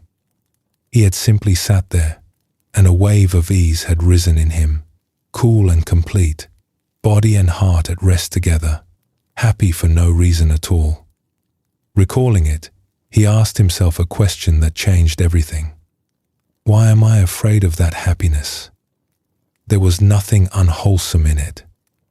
No greed in it, no harm in it. Only ease. And he saw that this kind of ease was not the enemy of the path. It was the path, or at least the ground the path grows from. He accepted food. He let the body recover its strength. And it was in that restored, unafraid body that he sat down beneath another tree and found what he was looking for. So the permission comes from the very top of the tradition. Wholesome comfort is allowed. More than allowed. The Buddha spoke of a settled joy that steadies the heart the way ballast steadies a boat, and he encouraged his students, in his own words, to breathe in and breathe out, sensitive to the whole body, sensitive to rapture, sensitive to ease. Rapture is a big word for what he meant. Often it is nothing dramatic at all. A modest, humming sense of well-being, no louder than warm sunlight through a window.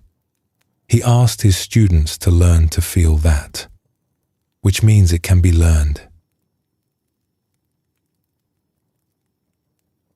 There is a story from the Buddha's lifetime about a monk who kept saying something strange. This monk had come to the robes late. In his lay life he had ruled a small kingdom, with palaces and granaries, and a treasury under guard. When he gave it all up to follow the Buddha, people shook their heads, certain he would regret trading silk for a patched robe and a bowl. Some months into his new life, other monks began to notice something. Sitting alone at the root of a tree, or resting in an empty hut, this former ruler would murmur the same words, over and over. Ah, what happiness! Ah, what happiness! The monks grew concerned. To them it could mean only one thing. The poor man was homesick for his throne. Sitting there in the forest, he must be remembering feast nights and processions, sighing over everything he had lost. They spoke of it among themselves in lowered voices. Did you hear him again this morning? Ah, what happiness! Ah, what happiness! He is pining, brothers. A man does not give up a kingdom and feel nothing. It seemed kindest to bring the matter to the Buddha before the poor man's heart broke entirely, and so they did. The Buddha listened to their worry and then sent for the man. They tell me, the Buddha said, that sitting alone in the forest, you say again and again, ah, what happiness! What do you mean by it? Exactly what I say, sir. Your brothers believe you are pining. They think you are remembering the pleasures of your kingdom. The former ruler laughed softly. Sir, when I had my kingdom, I was guarded day and night. Armed men stood at my door, at my walls, at my borders. And even so, behind all those guards, I lived in fear. I feared rivals. I feared thieves. I feared for my treasury and my title, and I slept badly in the finest bed in the land. My body never once unclenched. I owned everything, and I could not rest. He opened his hands. Now look at me. I sit at the root of a tree with nothing a thief would want. No guards, no walls, and no fear. For the first time in my life, my shoulders have come down from my ears. I eat once a day and taste every bite. I lie down at night and sleep at once, like a deer in the grass. When I say, "Ah, what happiness," I am not remembering anything, sir. I am noticing what is here. Everything the former ruler owned had been a kind of armor, and armor is heavy. When it finally came off, what he discovered underneath was not emptiness. It was ease. Ease that had been waiting in his own body all along, unable to rise through all that clenching. Most of us are not guarding kingdoms, but the clenching is familiar. Shoulders that live an inch higher than they need to. A jaw that never fully unlocks. A low hum of readiness that runs all day and half the night, guarding treasuries of our own. Reputations. Plans. The endless list of things that might go wrong. The body wears all of this as muscle and holding, and wears it so constantly that the holding disappears from notice, the same as a sound heard for years. The story suggests something hopeful about all of it. Underneath the guardedness, the capacity for deep comfort is intact. It does not have to be built. It has to be uncovered, and it begins to surface the moment the body is convinced, even briefly, that right now nothing needs defending. Perhaps you have felt this at some unplanned moment. The last hour of a holiday's first day, when the body finally accepts that it is truly off duty. The exhale after long-awaited good news. The deep loosening in a hot bath. In every case, nothing was added to the body. Something was allowed to leave, and what remained was what the former ruler found at the root of his tree. And a listening body, resting somewhere safe at the end of a day, is already halfway there. Here is where the teaching turns practical in the friendliest sense. Well-being in the body is a skill. Like any skill, it grows with repetition, and the repetitions are pleasant. The first move is simply to find comfort when it is present. At any given moment, in almost any body, something feels at least mildly good. Warmth gathered somewhere. The softness of whatever the body is resting on. The small satisfaction of a full breath. Hands lying easy. These are modest pleasures, and modest is the whole point. The skill begins with noticing them at all, since a comfort unfelt gives nothing. A person can lie in a warm bed, on a soft pillow, under a good roof, and taste none of it, the whole feast laid out and untouched. Noticing is the act of sitting down to the table. The second move is to linger. When a pleasant patch is found, attention tends to nod at it and rush off. Instead, the invitation is to stay a while. 3 breaths. 5. Letting the pleasantness be fully received, allowing it to spread a little if it wants to. Meditation teachers sometimes compare this to letting rain soak into soil rather than run off the surface. Nothing is being grasped or clung to. The comfort is simply being tasted while it is here, which is what comfort is for. The Buddha described where this tasting leads, in a progression he repeated across many discourses, like a staircase he wanted no one to miss. Gladness, he taught, ripens into a deeper delight. Delight settles the body into tranquility. A tranquil body feels happiness, and a happy heart gathers naturally into stillness. Each step rests on the one before, and the first step is always the same modest act, letting something good be felt. In this teaching, comfort is nowhere near a distraction from peace. It is the road there, and the toll is only attention. Something curious happens in a person who does this over months. The body starts to become a pleasant place to live, and this changes an old and painful equation. Much of our restlessness, our reaching for one more distraction, one more purchase, one more screen full of elsewhere, is the behavior of a person whose home does not feel good to be in.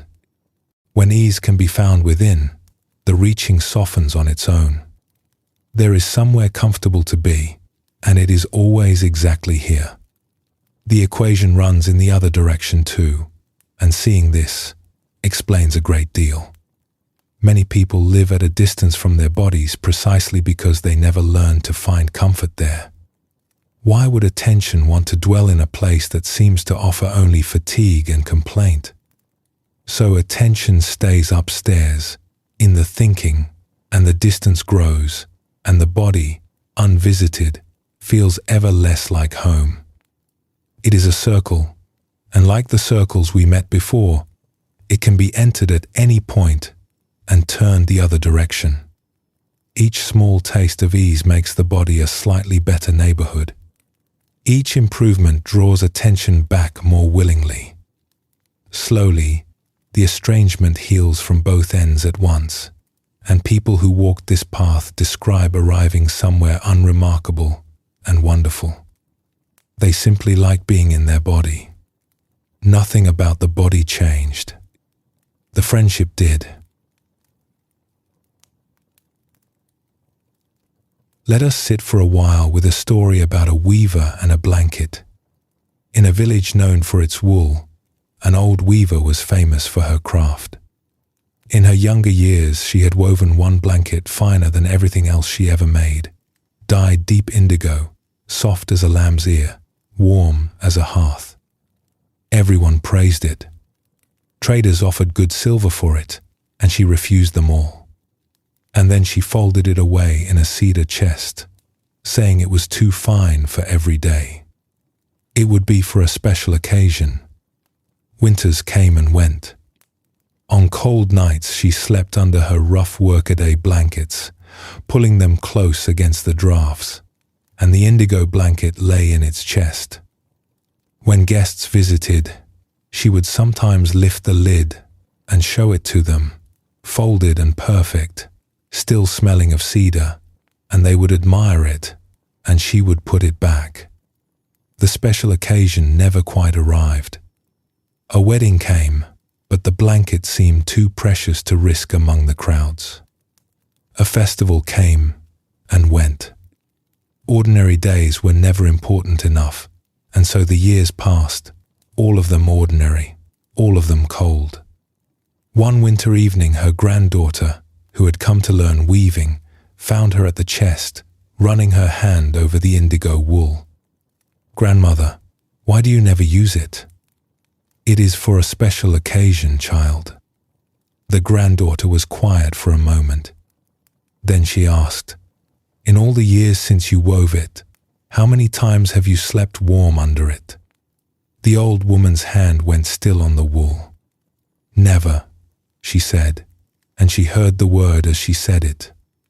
That night, for the first time, she spread the indigo blanket over her bed.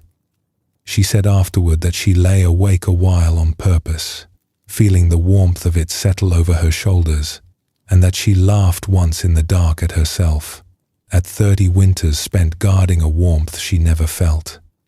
From then on, she slept under it every night. "I finally understood," she told her granddaughter. "The special occasion is tonight. It was always tonight." The body's comfort is the indigo blanket. So many of us keep it folded in the chest, postponed until some worthier hour. Rest will be enjoyed after the work is finished, but the work is never finished. Ease will be savored on the holiday, and the holiday is spent planning the return. Meanwhile, every night is an ordinary night, until decades of them have gone by, cold. The teaching of the weaver is the same permission the Buddha gave under the rose apple tree's memory, carried into a smaller and more intimate register. The special occasion is tonight. The warmth available to this body, this evening, is meant to be felt this evening. Deferred comfort is simply comfort lost, and no one is keeping score of the postponements or awarding anything for them. There is one more place this teaching reaches, and it belongs to the practice of loving kindness, which so many meditators hold dear. When kindness is offered to oneself or to anyone, it is not only a thought. Done fully, it is felt, and it is felt in the body. A warmth in the chest, a loosening around the heart, something spreading through the limbs like the first sip of a hot drink on a cold morning. The teachers of that practice advise savoring exactly this. When the feeling of kindness arises, let the body bathe in it. Let it soak all the way through, into the shoulders, down the arms, through the belly and the legs, wherever it wishes to travel. The Buddha's own instruction for the practice keeps returning to the same phrase we have met before, sensitive to the whole body, because kindness that stays in the head is a letter never delivered. Felt in the flesh, it becomes what it was always meant to be. The blanket is not only wool. Sometimes it is woven of goodwill, and the body knows how to be warmed by that too. Perhaps tonight, wherever you are resting, the smallest version of all this is already within reach. Somewhere in the body, right now, something is comfortable. It may be no more than the warmth of your own hands, or the weight of the covers, or the plain relief of lying still. Let it be noticed. Let it be tasted for a few breaths, unhurried, the whole occasion.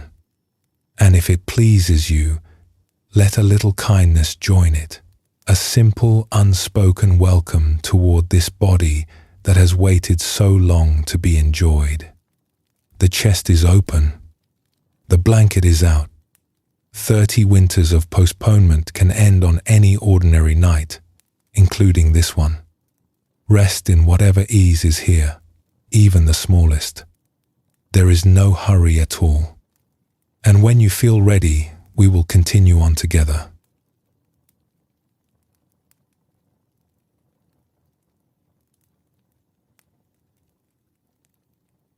Rain begins to fall on a village.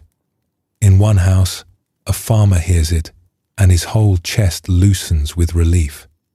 The fields have been dry for weeks, and this sound is money, food, another good year. In the next house, a traveler hears the same rain and her heart sinks. The mountain road will be mud by morning, and her journey home just grew a day longer. One rain, two entirely different rains. Nothing in the sky decided which rain would fall on which heart. The drops landing on the two roofs are identical. What differs is the hearing, and the hearing is enough to turn a single event into blessing in one house and burden in the next. It happens everywhere, once noticed. The same grey winter afternoon that presses on one person like a low ceiling wraps another in coziness, an invitation to lamplight and slowness. The same silence of an empty house rings lonely for one and restful for another, and can ring differently for the same person in the same week.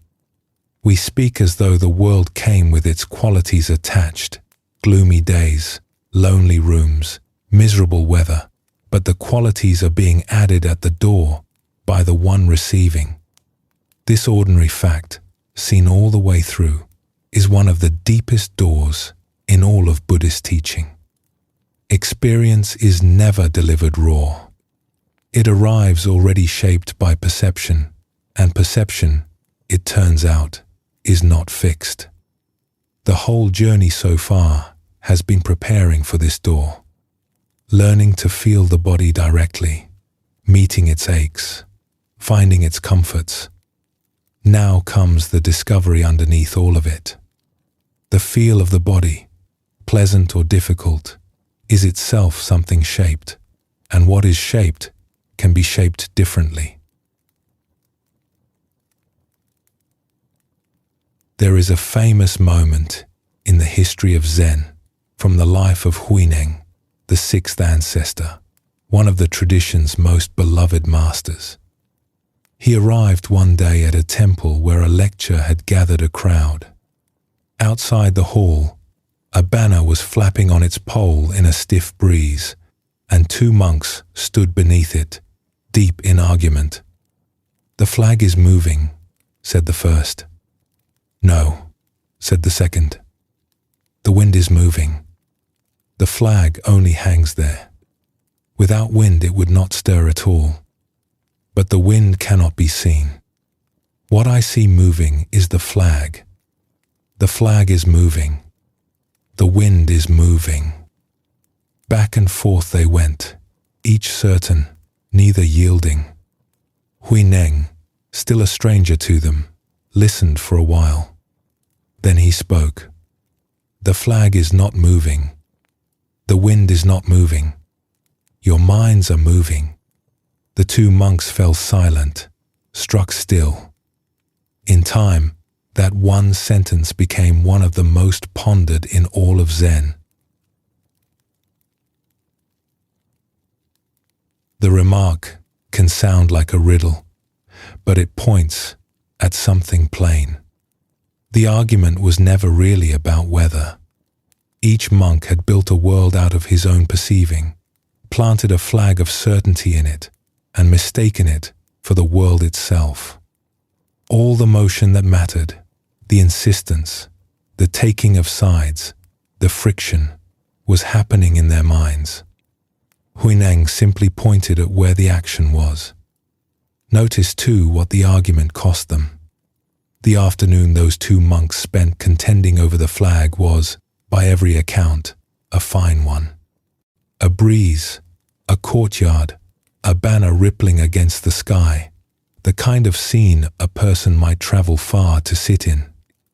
They stood in the middle of it and received none of it, because each was locked inside his own version, defending it. This is a portrait of a great deal of human unhappiness. Two people in the same house, in the same conversation, in the same life, each certain that their rendering is simply what is, and wearied by the endless work of defending it. The flag ripples on, unattended, and where the action was, is where it always is. We tend to imagine perception as a clear window or a faithful camera. Out there is reality, in here is the accurate picture. End of story. But perception is far more of a craftsman than a camera. It selects, out of everything present, the few things attention will land on. It colors them with mood and memory. It names them, and the names carry verdicts. All of this happens before we are aware of any of it, and what is finally presented to us feels like the plain truth, when it is closer to a painting, finished in the back room and hung with the label, reality. The rain was painted. The flag was painted. And this evening's experience of the body is painted too. Earlier in this journey, The invitation was to meet the body with bare attention, feeling its life directly, underneath the ideas about it. That practice is precious, and nothing here takes it back. But the insight tradition holds a further discovery, one that usually arrives only after bare attention has been practiced for a while. A meditator settles in, watching sensations as they actually are, and gradually notices something humbling. There is no final bedrock called sensations as they actually are. Attend to the same knee on 2 different evenings, with 2 different moods, and 2 different knees appear. Attend closely, and the sensation is one thing. Attend widely, and it is another. However bare the attention becomes, a perceiving is always part of the weave, choosing, framing, coloring. The observer never fully leaves the room. For some, this first lands as a disappointment, as if the ground had shifted. The old masters received it as the opposite. It is the best news in the teaching. If no perception is final, then no perception is a life sentence. The harsh way a body has always been experienced is not the bottom of reality. It is one rendering, deeply grooved by repetition, and renderings can change. What practice develops, in the end, is not a perfect camera. It is a wise and flexible painter. Bring this home to the felt sense of the body, and the discoveries become practical. Attend closely to any region of the body, and there is never only one thing happening there. Experience runs in many currents at once, like a stream carrying several temperatures of water side by side. In a tired leg there is heaviness, but also warmth, also faint tingling, also stillness. In this moment, wherever you are, there are places of pressure and places of ease, dull currents and pleasant ones, all flowing together, all true at once. Perception is the hand that reaches into this stream and lifts out one current, saying, "This is how the body feels right now." And the hand has habits. In most of us it reaches, unfailingly, for the loudest and most troublesome current. The tired leg is presented as simply tired, the whole report, when tiredness was only ever one thread in the weave. This is why insight teachers speak of tuning, borrowing the language of music. Among the frequencies playing in the body, attention can learn to tune toward the agreeable ones, resting with the warmth rather than the heaviness, the ease in the hands rather than the ache in the shoulder. Nothing is denied or suppressed. The other currents go on flowing. But the one that is lifted out and lived in, that one can be chosen more often than we ever suspected. The end of a day offers the plainest place to feel this. A body lying down at night carries the whole day in it, and the loudest currents rush forward first. The residue of hurry, the tight places, the leftover hum of everything unfinished. Left to habit, perception lifts these out and declares them the state of things, and the night begins from there. But in that same body, at that same moment, other currents are running. The deep comfort of weight finally given over to the bed. Warmth accumulating under the covers. The breath, slowing by itself, already halfway to sleep's rhythm. Tuning toward these takes no effort, only a small turn of interest, and the state of things becomes something else entirely. Same body, same night, different rain. Meditators discover they can even play, respectfully, with the difficult currents themselves. A dense patch of discomfort, held in attention, can be imagined as softening at its edges, or as a mist of small sensations with space between them, or as something breath can flow through. These are not tricks against reality. They are demonstrations of it, The discomfort never was one solid, unchangeable block. Solidity was one way of perceiving it, and when perception loosens, the felt experience genuinely changes. Anyone who has watched a pain ease its grip under this kind of attention has learned firsthand what Huineng told the monks. The moving was in the mind, more of it than we ever guessed. There is an old story about an innkeeper who kept an inn where two roads crossed, a day's walk from a market town in the hills. One morning a traveler stopped at her gate, dusty and frowning, a heavy pack on his shoulders and a heavier look on his face. "I am moving to the town beyond the hills," he said, without so much as a greeting. "Tell me, you must know it. What are the people like there?" The innkeeper drew him a cup of water from her well and asked, "What were they like in the place you left?" The traveler's frown deepened. "Dreadful. Gossips and cheats, the lot of them. Cold neighbors, sharp dealers.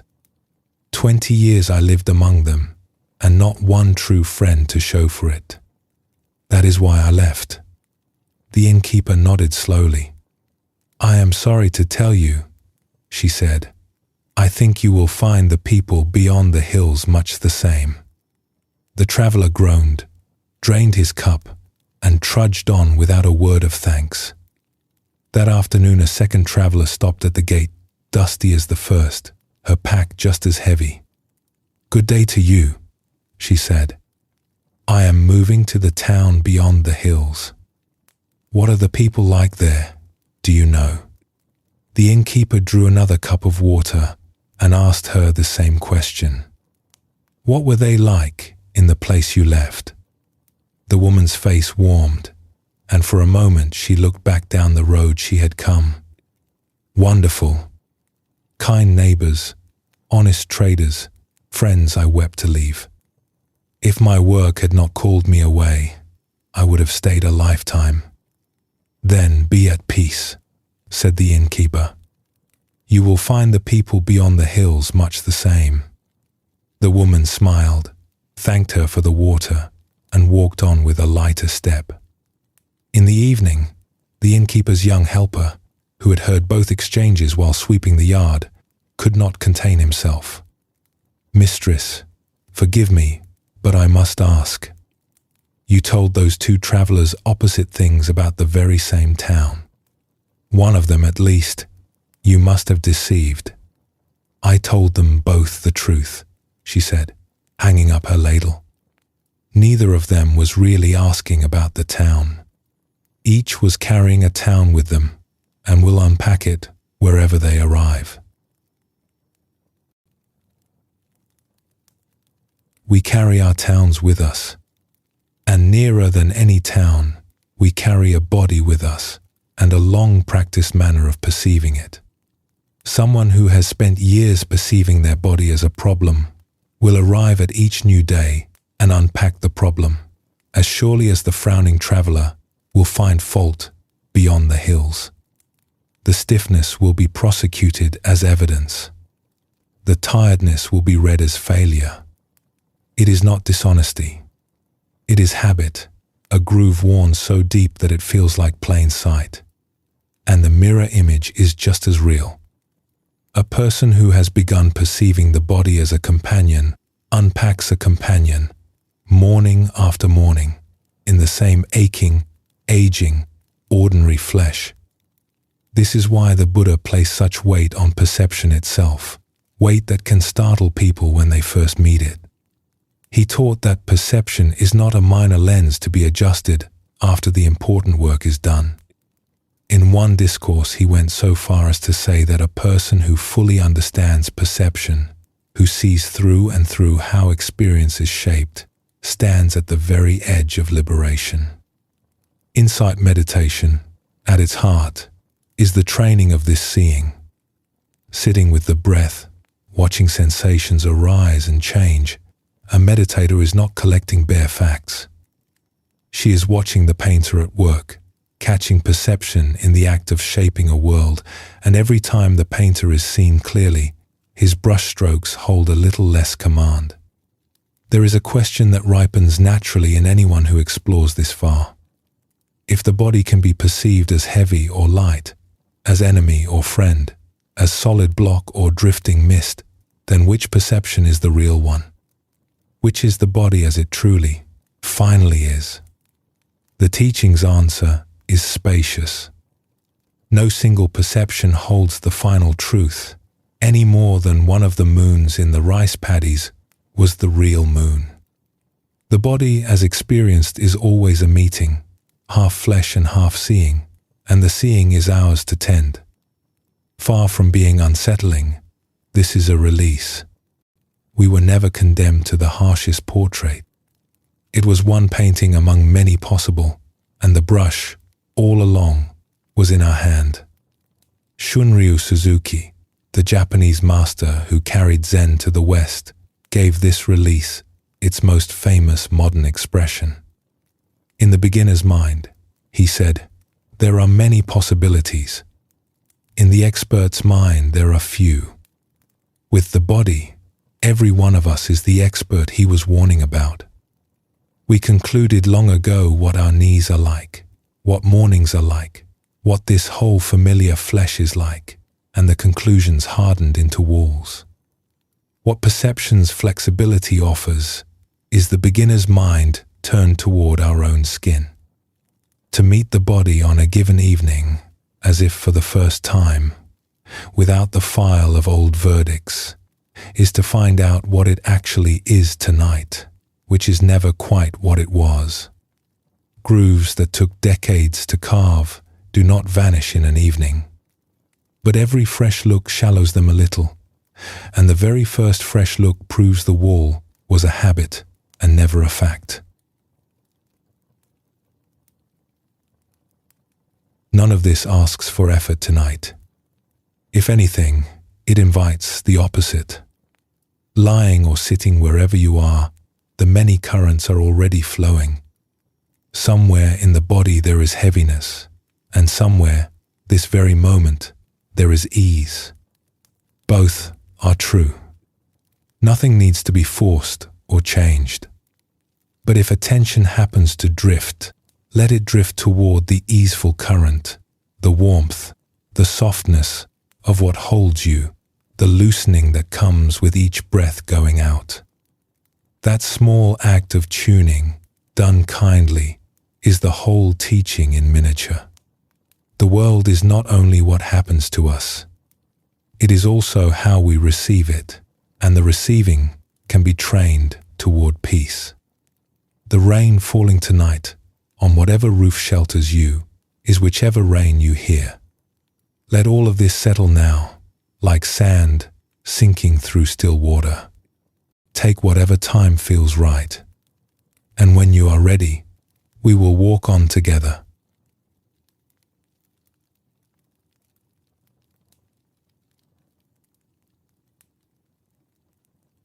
Think of the things a person leans on: a home, a routine, the steady presence of certain people, work that gives the days their shape, health that lets us forget we have a body at all. These are real supports, and life is sweeter for them, and every one of them lives outside our keeping. Homes change. Routines dissolve. People we lean on move away or are called elsewhere, and even the strongest health has its seasons. The old Buddhist teachers thought hard about this in the practical spirit of people planning a long journey. If everything external can shift, they asked, what can a traveler carry that cannot be lost along the road? What refuge fits in no luggage because it is nearer than luggage? Present in every country, available in every hour. Their answer has been waiting through this whole journey. It is the body itself, held in awareness. In the old language, it is called Kaya Gata Sati, mindfulness immersed in the body, the one companion that has never once been somewhere else. Ananda was the Buddha's attendant and cousin, and for 25 years he was almost never away from his teacher's side. He carried his bowl, arranged his rest, memorized every discourse as it was spoken. The whole shape of his life was service to one beloved presence. Then the Buddha's long life reached its end, and the presence was gone. And not only that presence. Sariputta, the wisest of the disciples, and Ananda's dear friend, had completed his own journey a short while before. Within a brief span, Ananda had lost the two great companions of his life.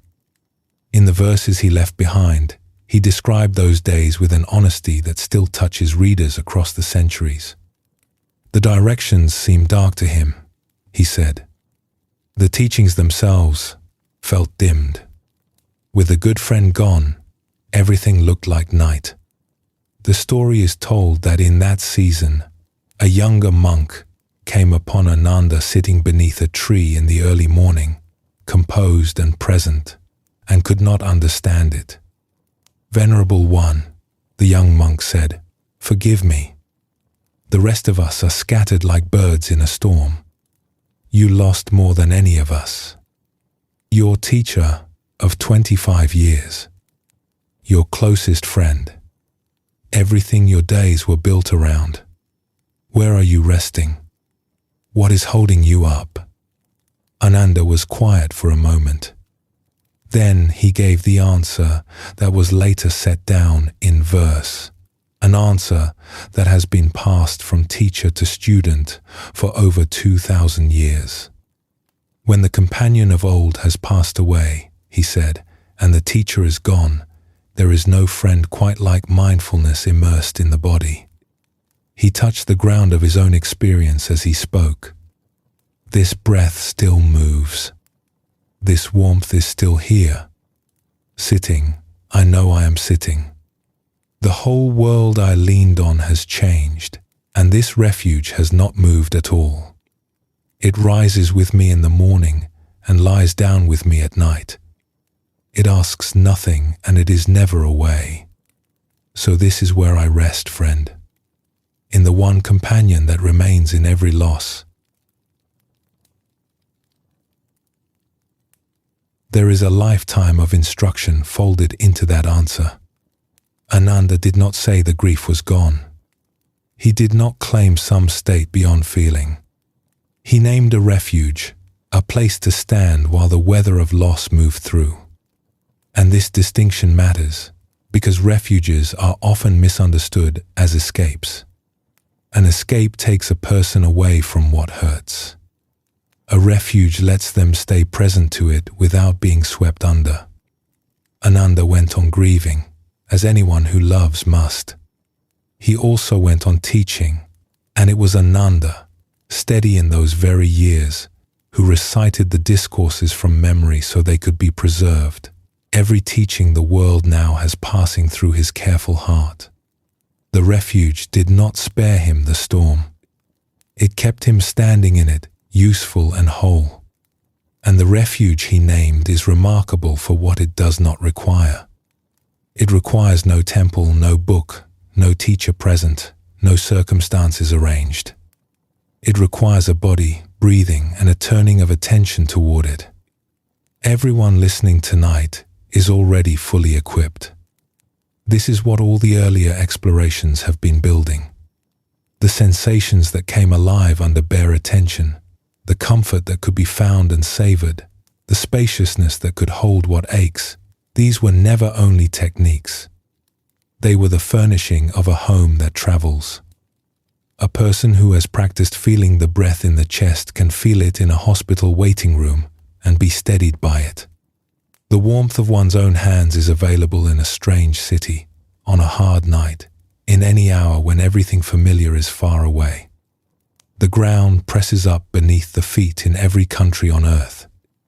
Whoever has learned to receive that pressure attentively is, in a real sense, never entirely lost. Consider the hours when this matters most. The sleepless stretch of a difficult night, when thought circles and circles and there is nothing to hold. The long wait for news. The first evening in an unfamiliar place, when even the shadows fall wrong. In such hours, advice is far away, and books are far away, and the people who love us may be sleeping in another time zone. What is not far away, ever, is the breath moving in this chest, the weight of this body on whatever holds it, the felt fact of being here. Returning attention to that fact does not solve the night's problem. It gives the night a floor, something true and steady underfoot while everything else is in motion. Meditators who have leaned on this through hard seasons all describe it the same way. It held. Every time, it held. And there is a quality to this refuge unlike any outer one. Doors close, seasons end, even sanctuaries keep hours. This one is open at 3 a.m. It is open in grief, and open in fever, open in crowds, and open in solitude. It was open all through childhood, though no one mentioned it, and it will be open in old age. The old phrase, "for what such a person carries," is beautiful in its plainness. Mindfulness immersed in the body. A friend that cannot be misplaced. There is a turn in this teaching that matters most to those whose bodies are hardest to live in, and it deserves care. When the body falls ill, everyone understands what it means to take care of it. Rest, medicine, good food, the counsel of healers. All of that is right and necessary. But the teachers of this path point to a second kind of caretaking, running alongside the first and often forgotten. We take care of the body. Are we also taking care of the relationship with the body? The two can drift far apart, especially in a long illness. A person can follow every treatment faithfully, while the inner relationship turns bitter, the body addressed only as a malfunction, spoken to in the voice reserved for things that have failed us.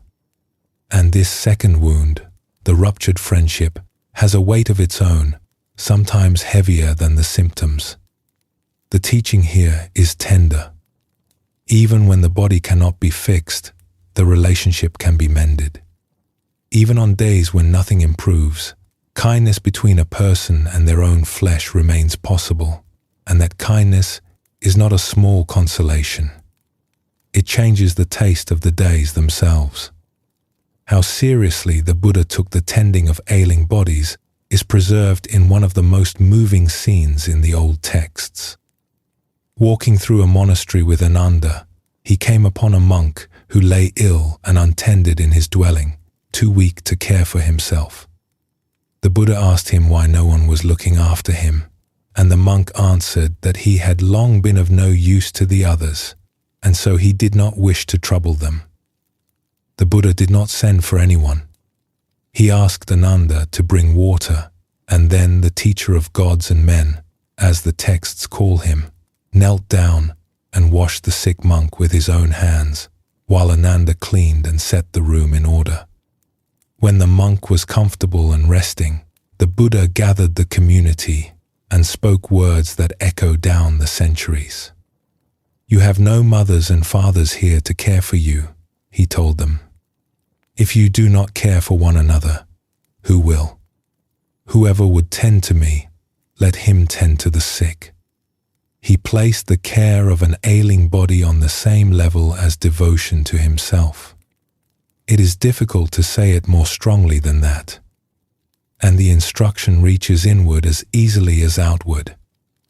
The ailing body nearest to each of us, the one entrusted entirely to our keeping, is our own. To tend it kindly, in sickness and in weariness, is not indulgence. By the Buddha's own accounting, it is sacred work. There is a story kept alive in the monasteries about a monk and a long illness. He had lived with it for years. It would ease for a season and return, and the healers of his region had done what they could. He had drunk their bitter decoctions, kept their regimens, made the journey twice to a famous physician beyond the mountains, and still the illness kept its own counsel, coming and going by a calendar no one could read.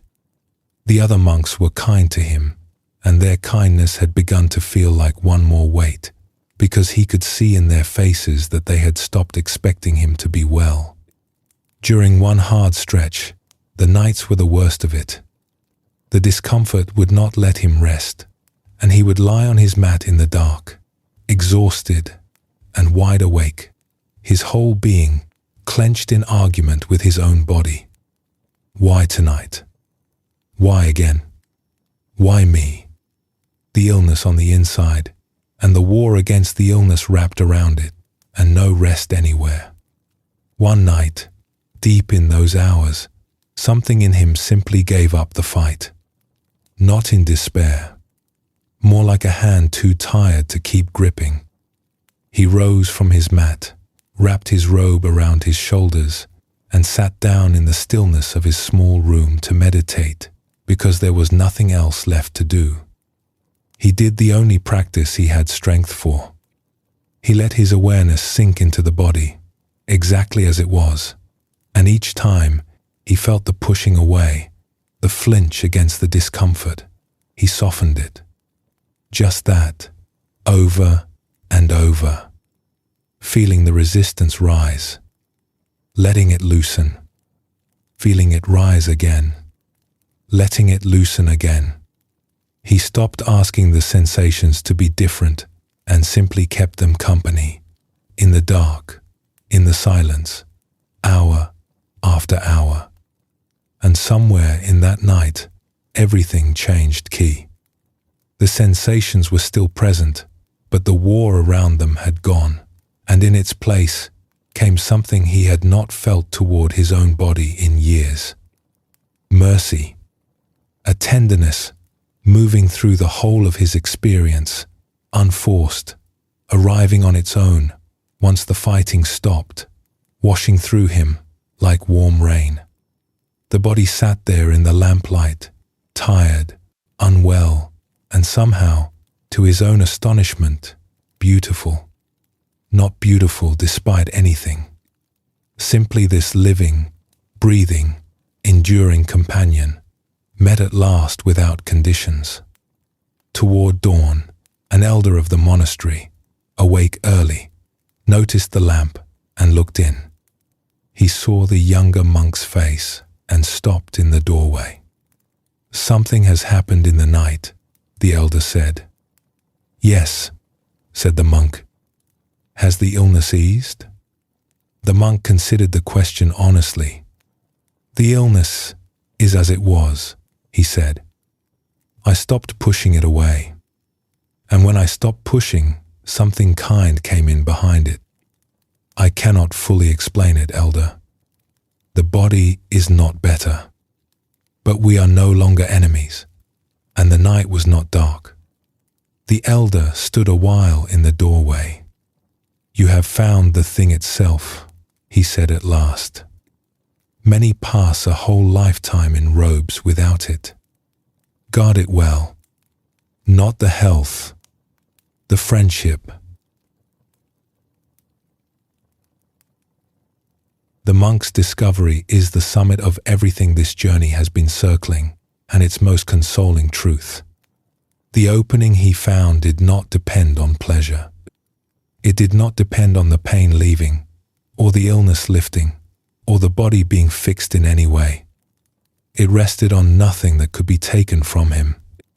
Only the willingness to stop pushing, and the tenderness that comes in behind that willingness, reliably, like air filling a space. This is the mature form of peace with the body, and it is different from the beginner's hope. The beginner hopes to feel good. Nothing wrong with that hope, and much of this journey has honored it. But bodies cannot always feel good, and a peace that depends on feeling good keeps office hours. What the monk found in the night keeps none. It is a relationship rather than a condition, and relationships can hold through anything. A dear old friendship is not suspended on the days one friend is unwell. If anything, it shows its true depth on exactly those days, in the sitting beside, the asking of nothing, the simple staying. That is what became possible between the monk and his body in the lamplight, and it is what remains possible on any night between each of us and this flesh that has stayed beside us through everything. Out of such nights, the old teachers say, something further grows, unbidden. A kind of reverence. A person who has kept company with their body through its hardest hours begins to sense the sheer mystery of the thing. This breath that has never once forgotten to come. This heart that has kept its rhythm through every sleep and every storm, unthanked, for decades. This warmth, this endurance, this life that goes on living through every season, asking so little. However familiar the body becomes, it never stops being astonishing that there is a body at all, that anything is here, breathing, feeling the night air, hearing these words. What else, in the end, is our life, if not this? We carry so many ideas about our days, stories of what our life is and what it amounts to and where it stands. Underneath all the ideas, there is only ever this breathing immediacy, closer than every plan and every worry, simpler than any story. The most basic thing and the most easily forgotten. Meditators who touch it describe the same surprise over and over. They spent years looking everywhere else, and their life was here the whole time, warm and immediate, wearing their own skin. Some describe moments of feeling almost like bowing inwardly toward it. Nothing solemn is required of anyone. But if some evening a wave of unexplained gratitude rises toward this faithful companion, it can be trusted. It is the friendship, grown deep. Wherever you are resting tonight, the refuge is already present and needs nothing but noticing. The breath, moving. The warmth, gathered. The ground or the bed, holding everything up without being asked. The friend that remains. Let us be still with that companionship for a moment, asking nothing of it. And when it feels right to you, we will continue along, together.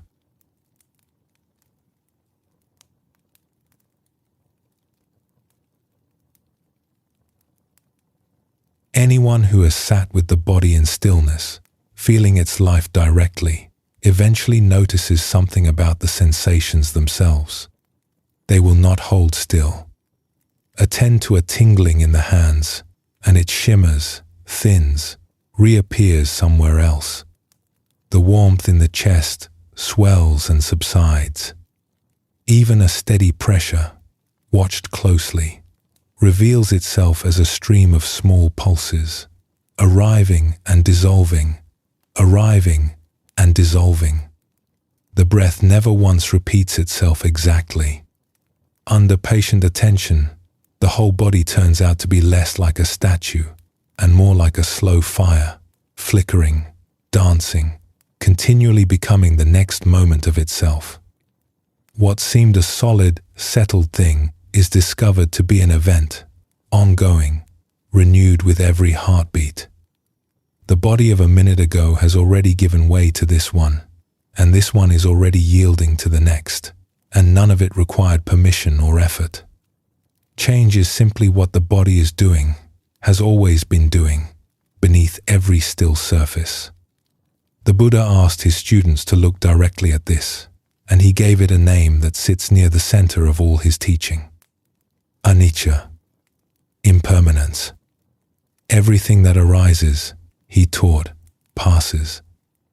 Every sensation, every feeling, every condition, everything.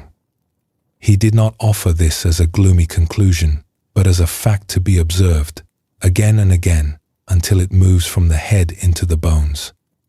And he promised that a person in whom this seeing ripens is changed by it, the tight grip of the heart loosening as the truth settles in. What flows cannot be gripped anyway. The hand may as well open. He recommended taking it up on purpose. In his teaching on meditation, a practitioner first settles the mind with the breath or with kindness, and then deliberately turns toward a chosen theme, and change itself makes one of the richest themes there is. Sitting in stillness, a meditator simply watches for it. The tingling that was here a moment ago, already elsewhere. The sound that arose, already fading. Each breath completing itself and yielding to the next, a small tide that has never once repeated. Nothing needs to be figured out. The watching is the whole practice, and what it slowly reveals is that change was never an occasional event that interrupts things. Change is what things are made of, all the way down. There is even a first immediate kindness in it, felt by every beginner. Whatever is difficult in this moment is already passing. The heaviness of this evening is a river, not a stone. Nothing that aches tonight is permanent, because nothing at all is. Let us follow a woman who once watched some monks make a painting out of sand.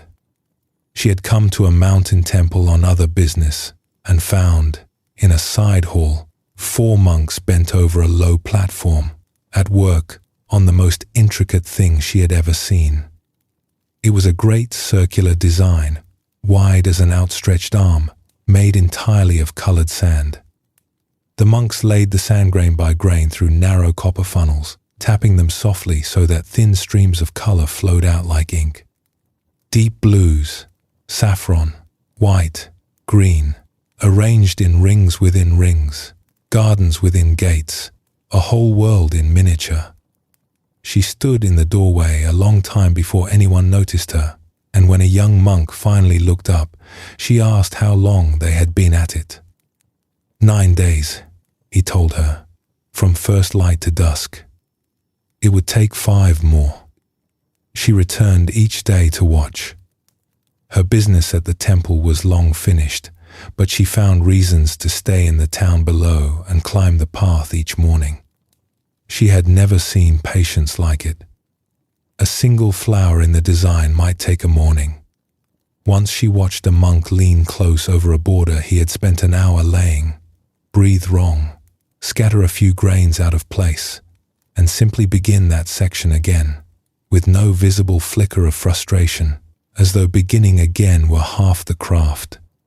And slowly the thing became beautiful past describing, so fine that visitors lowered their voices on entering, as people do without being told. On the final day she arrived to find the temple full, and the design complete, perfect at last.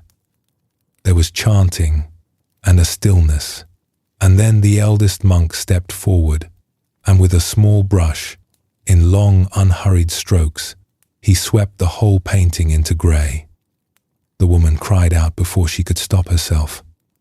Afterward, unable to keep her peace, she found the eldest monk in the courtyard. "Forgive me," she said, "but I must understand. 14 days. The most beautiful thing I have ever watched being made. And you destroyed it in a minute. Why make it at all, if you always meant to sweep it away?" The monk smiled, without a trace of loss in his face. "Dear friend, we did not destroy it, and then regret the making. The sweeping is part of the making. It is the final stroke. But all that work, all that beauty, gone. Tell me," he said, "was it beautiful while it was here? More than anything, did its ending reach back and remove that beauty?" She hesitated. "No. I suppose it is still true that it was beautiful. So it is with every made thing," the monk said. "So it is with every morning, every friendship, every year of a life.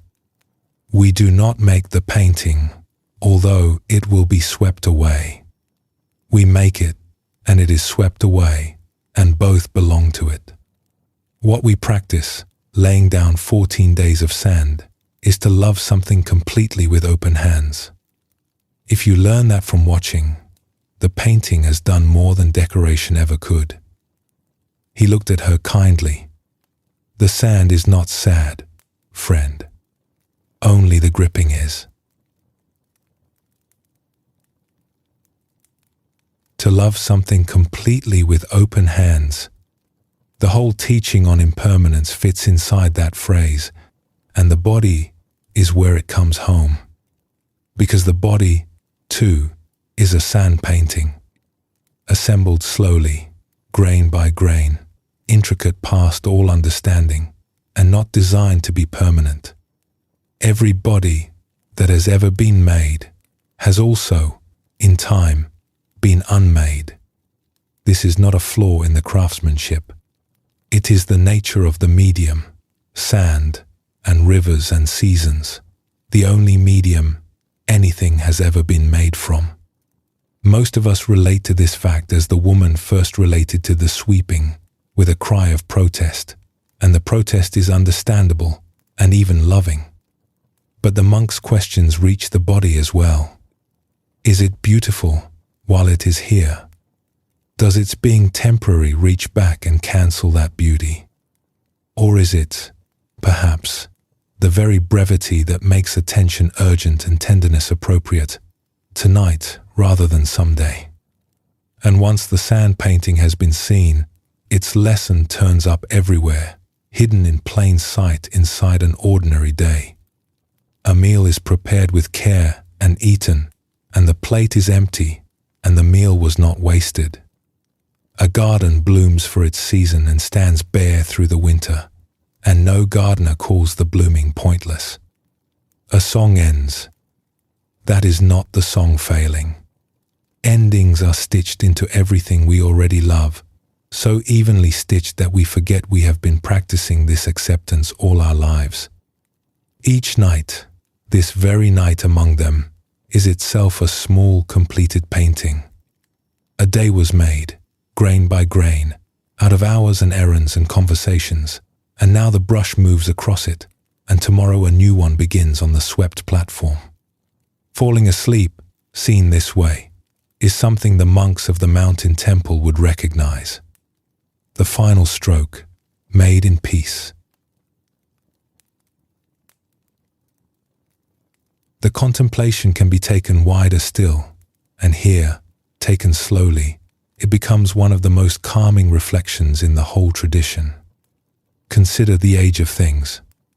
The mountains outside any window have stood for millions of years, and they are considered young by the hills of other lands.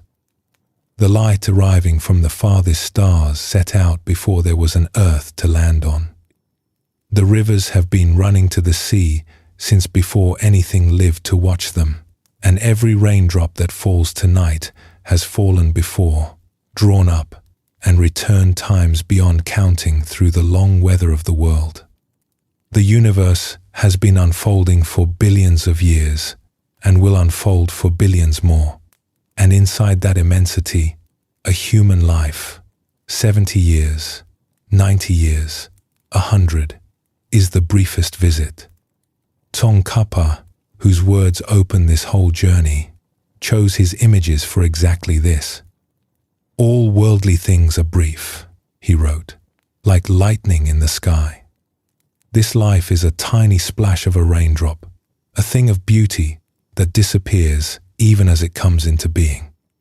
At first hearing, such a scale can seem to shrink us. Sat with longer, it does something unexpected. It relaxes us. So much of daily strain comes from a quiet demand that our lives be permanent. Achievements, fortresses built against time, every loss, an outrage, and every change, a failure of security. The vastness dissolves that demand. A raindrop is not failing when it falls. Lightning is not insufficient for being brief. Inside the great turning of things, our smallness stops being an insult and becomes a kind of shelter. Nothing so brief was ever meant to carry the weight of forever. We are relieved of a duty we could never have performed, and what remains is the actual assignment, so much lighter. To be here, awake and kind, while the raindrop falls. The stars will keep the long watch. They are suited to it. Ours is only tonight, and tonight is enough to hold. There are people who step outside on clear nights for exactly this medicine, letting the old light of the stars rinse the day's urgencies down to their true size, and they come back indoors calmer than any argument could have made them. And yet the teaching would be incomplete and less honest without its other half. The Buddha named it plainly as the second of the three marks of existence, dukkha. The word is often translated as suffering, but its root meaning is closer to unreliability, the fact that nothing conditioned can be leaned on absolutely. Spoken of the body, it comes to this. The body, sooner or later, will let us down. It will tire when we need strength, ache without appointment, age according to its own calendar, and not our wishes. Even the most beloved and best-tended body keeps this clause in its contract, and no one has ever bargained it away. Ajahn Chah, the great meditation master of the Thai forests, taught his students to see this clearly, and he liked to do it with whatever was at hand. A visitor once came to him troubled by exactly this teaching. If everything is uncertain, the visitor asked, if nothing can be relied upon, how can a person be happy at all? Would we not spend our whole lives braced for loss? Ajahn Chah held up his drinking glass. He told the visitor that he loved this glass. It held his water admirably. It rang sweetly when struck. It caught the morning light. But for me, he said, this glass is already broken.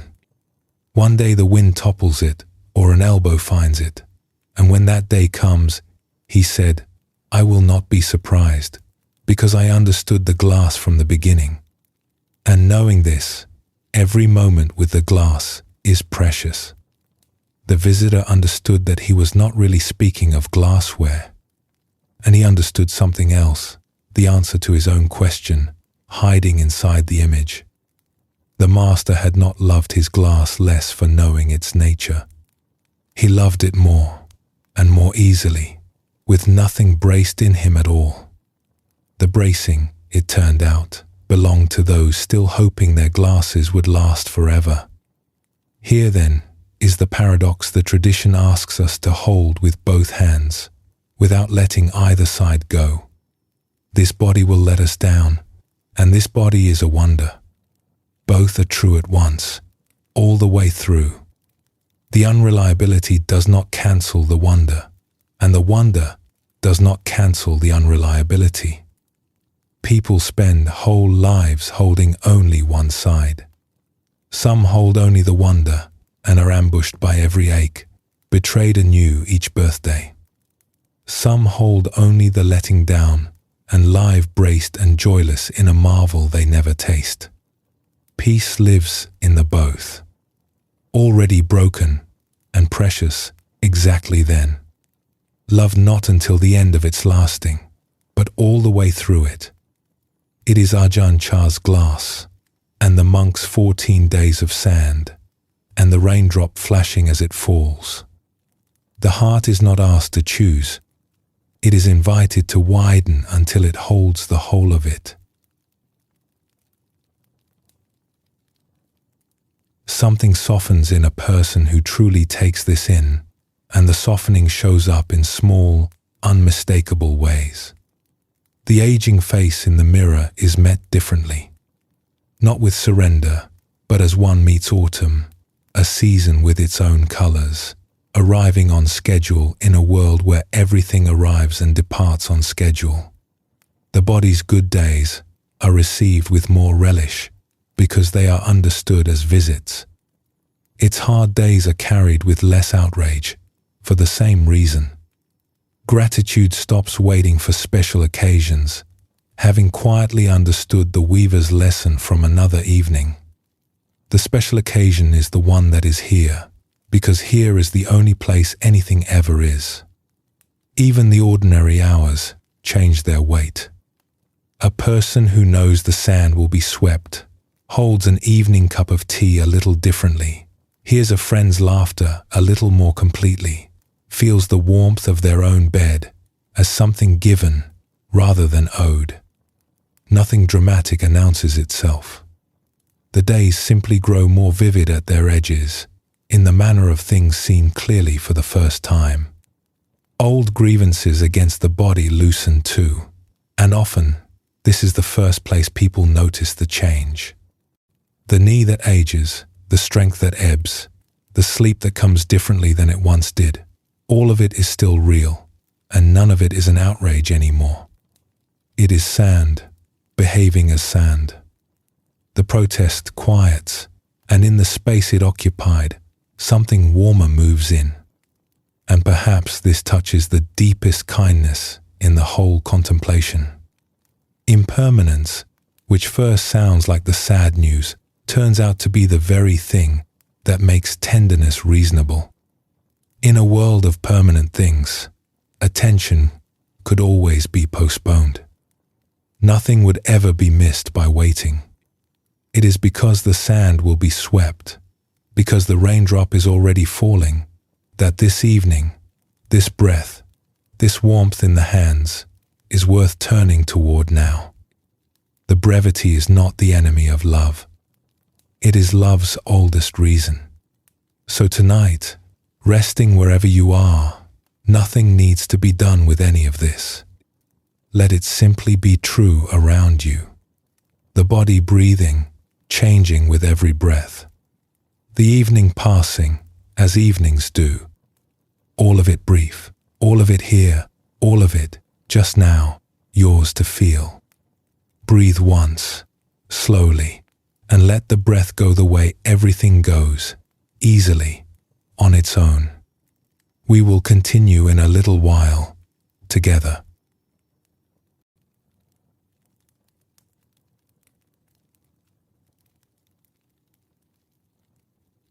Picture a walk on a lane after rain. Puddles hold the evening sky. The air is washed and cool, and everything is dripping softly, and the walker moves through it all in a body warmed by its own steady fire. The old Buddhist teachers loved walks like this, because the elements are out and visible, and the elements are one of their favorite contemplations. Look into a puddle, they would say, and ask a simple question. Is that water truly different from the water in you? The same water that silvers the lane rises in mist, falls as rain, runs in rivers, and moves this very moment in your blood, your tears, the moisture of your breath. It has been circling between sky and land and living bodies since long before anyone was here to name it, and it will circle long after. Some of the water in you tonight has been ocean. Some has been cloud and glacier, and morning dew on leaves in forests you will never see. None of it began as ours. All of it is passing through. And so with the rest. The air in these lungs was breathed out by forests. It slips in, becomes us for a moment, warms, and returns to the world, where the trees are breathing alongside us in their slower rhythm, exhaling what we need, receiving what we offer, an exchange older than any friendship. The warmth of this body is sunlight, arriving from a star and lingering a while in flesh. Every solid part was soil once, carried up through roots and grain and fruit, and each meal quietly continues the process, food becoming strength in the hands, becoming the very substance that hears these words. Where, in all this circulation, is the fixed line between body and world. looked at patiently, the body is less like a sealed vessel and more like an eddy in a stream, a swirl the river makes and holds for a while, made entirely of river. This is a door into the last and deepest of the Buddha's 3 marks. He called it anatta, not self. Of everything, and of the body in particular, he taught, this is not me, this is not mine. At first hearing, the words can sound stark, even chilling, as if something dear were being taken away. The old teachers understood this, and they approached the teaching not as a loss but as the untying of a knot. A famous conversation, preserved from centuries ago, shows how they did it. A king once came to visit a monk renowned for wisdom. The king was a philosopher himself, sharp and fond of debate, and he had worn out many teachers with his questions. He arrived in full state, in a splendid chariot, with attendants and banners, and the whole monastery came out to see. The monk received him simply, with water and a shaded seat, entirely unruffled by the spectacle, and perhaps it was this calm that made the king settle in for a real conversation. When the greetings were done, the monk asked him, pleasantly, how he had travelled.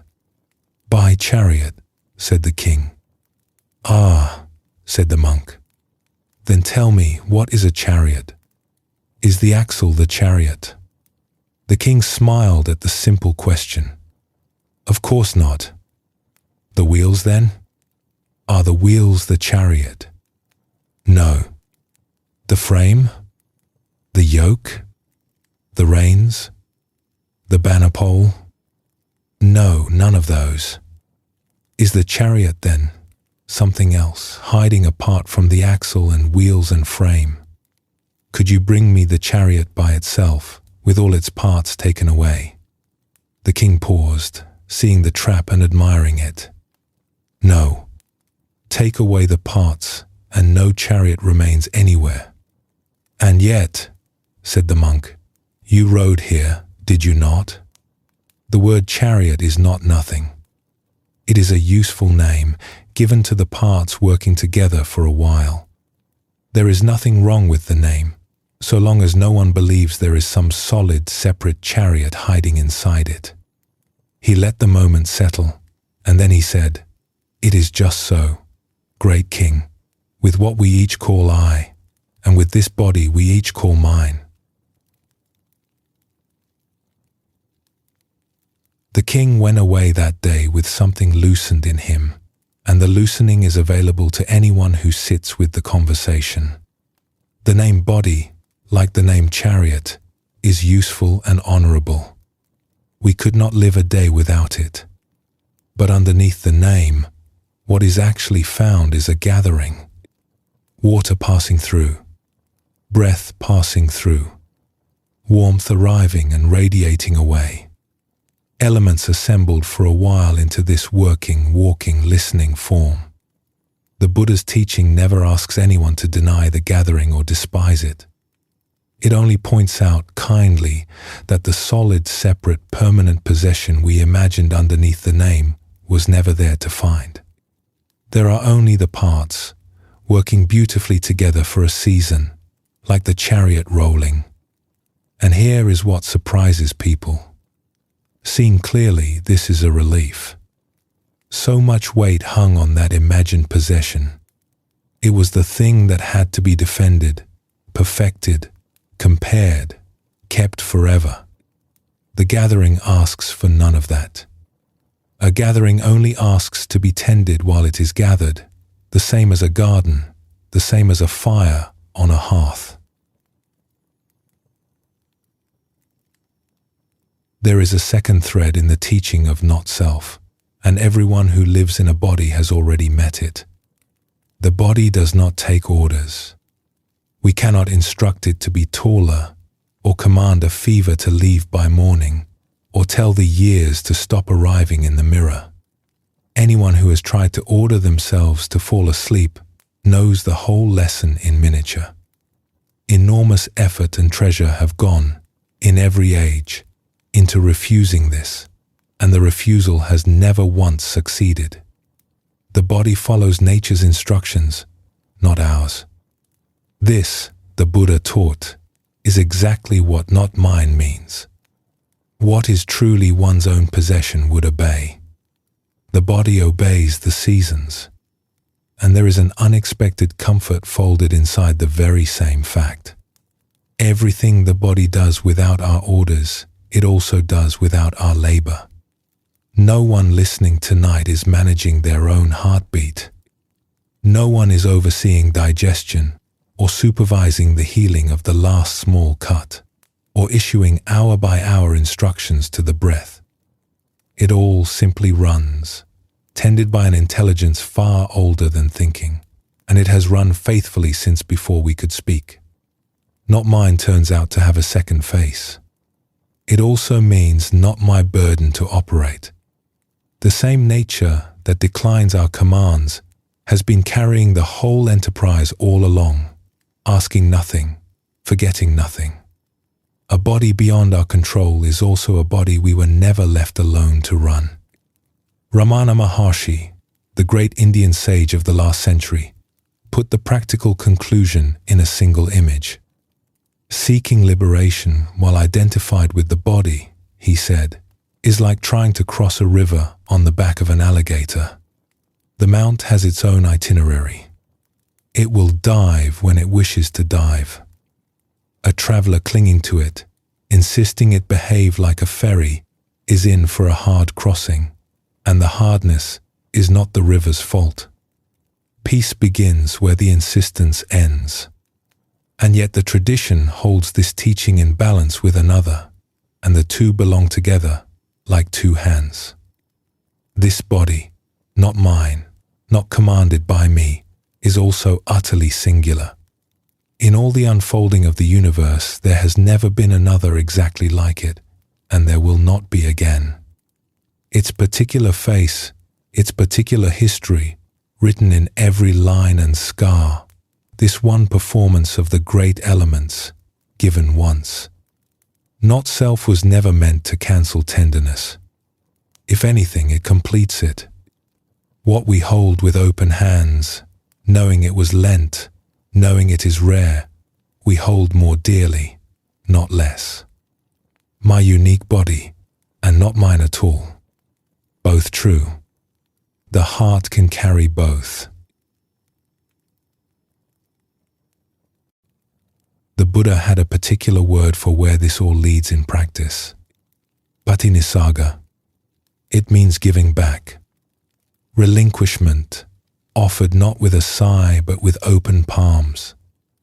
In meditation, it becomes the most peaceful of gestures. Sitting or lying in stillness, the breath moving, the warmth glowing, a person simply begins to give it all back. This breath, returned to the air with thanks. This warmth, offered back toward the sun it came from. These sensations, this weight, this form, released back into the keeping of nature, which was keeping them all along. Nothing changes outwardly. The breath goes on breathing, the warmth stays warm. What changes is the clutch. The body is no longer held like contested property. It is held like something beautiful that was lent, and the whole posture of a life softens around that difference.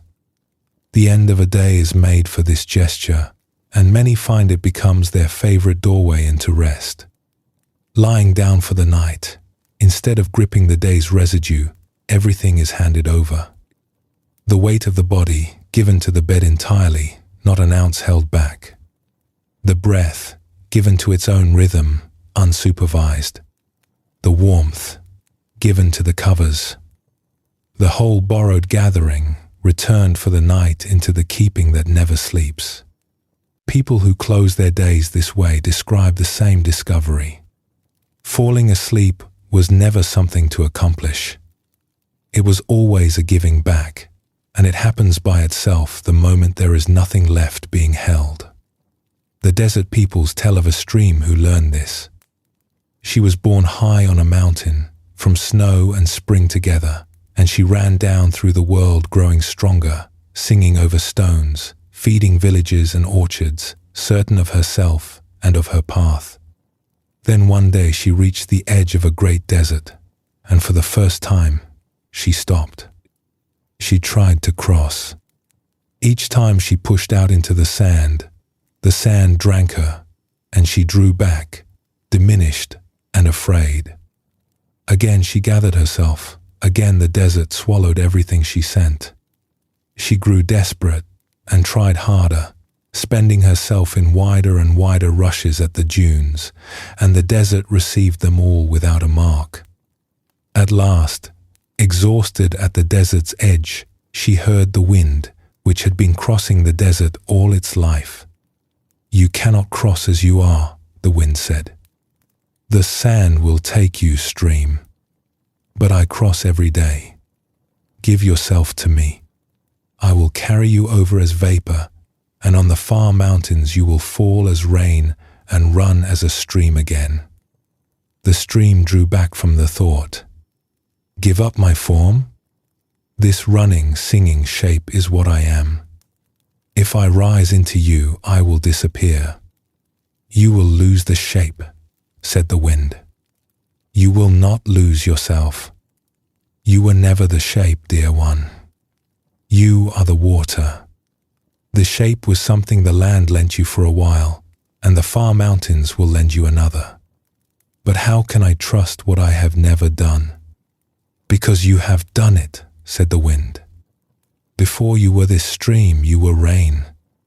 Before you were rain, you were carried in me over other deserts. You have already been given back 1,000 times. You only forgot because each new shape sings so loudly." The stream was silent at the desert's edge for a long while, hearing this. And what finally moved her, the story says, was not being persuaded. It was recognition, the same that comes when a forgotten name is spoken aloud. Something in her had always known, and so the stream ceased her pushing and let herself rise, and the wind carried her silently over all that sand, and on the far mountains she fell as soft rain, and gathered and ran again, singing over new stones. And it is said she sang differently afterward, not less joyfully, more freely, as one who knew what she was made of and had stopped being afraid. The Buddha gave his students an image of their own for this seeing, one he set by a great river. "Imagine foam," he said, "a large mass of it, drifting down the current. A person with good eyes watches it pass and examines it closely. It has a form, rounded and white, catching the light. And it is empty of any core, without substance, a lacework of water and air, held together for a stretch of the river and then gone back into the flow. Just so," he said, "should a wise person regard this body and every body, past or future, near or far. Held gently in clear seeing, it too shows itself as a form without a fixed core, beautiful, brief, made of the flowing." And then he spoke one of his verses, and in it the teaching turns luminous. Knowing this body is like foam, understanding its nature, one cuts away fear at the root and goes where death cannot see. That is the promise seated at the very beginning of this path. The Buddha said plainly that mindfulness of the body, followed all the way, opens onto the deathless, his name for a peace that time cannot touch. What blocks the view, he taught, was never a wall. It was only the clinging, the old conviction of being nothing but this brief form. As the clinging loosens, something shines through that was always there, the same freedom the stream found in the wind. The words for it run out quickly, and they are not needed tonight. It is enough to know the door exists, and that every step of this journey has been walking toward it. Some meditators taste the direction of it in stillness. Awareness fills the body, settles, and the edges begin to soften, until it is hard to say where body ends and evening begins, and everything rests in one seamless field, at ease. Nothing to defend anywhere. If such a moment ever visits you, it can be trusted. It is a homecoming, not a loss. The Buddha said the great ocean has one taste, the taste of salt, and that his teaching likewise has one taste, the taste of freedom. And he left each person to drink as deeply as they wish. Some will take from this evening a softer relationship with the mirror, and that is the taste of freedom. Some will carry away kindness toward an aching knee, a friendship rekindled with their own flesh, and that is the taste of freedom. And some, in some season of their life, will follow the current all the way to the sea. The whole ocean is offered. There is no hurry, and there is no toll, and the water is the same water at every depth. That choice, the Buddha said, belongs entirely to each of us. How much freedom do we want? It is a startling question the first time it is truly heard, because most of us never suspected that peace came in an open measure, ours to pour. However much or little is taken tonight, the well does not close. It will be here tomorrow and in 10 years, and on the far side of every desert, patient as water, keeping everything it was ever given. Let us rest here, in this open stillness, holding nothing. And when you are ready, we will bring our journey to its close together.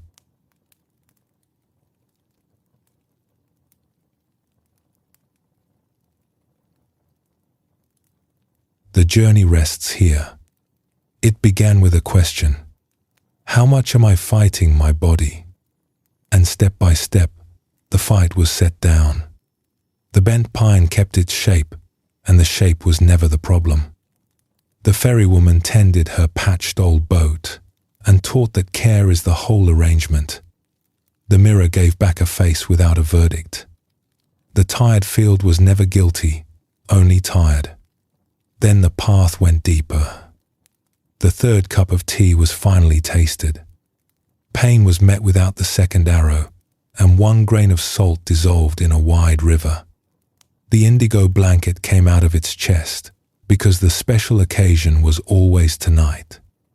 The rain fell differently on every roof. Ananda named the friend that remains through every loss. The sand painting was beautiful, and it was swept, and both belonged to it. And at last the stream gave herself to the wind, and lost nothing that she was. Whatever remains from all of this, let it be simple. This body is a rare guest, a raindrop flashing as it falls, and it deserves a friend, not an opponent. Tonight, let it be fully off duty. The breath knows its work. The warmth will keep. Nature is holding everything it lent, including you. May this body be at ease. May this heart be at peace. May rest come softly, and morning find you kind. Sleep well, and thank you for joining us here at Midnight Monk.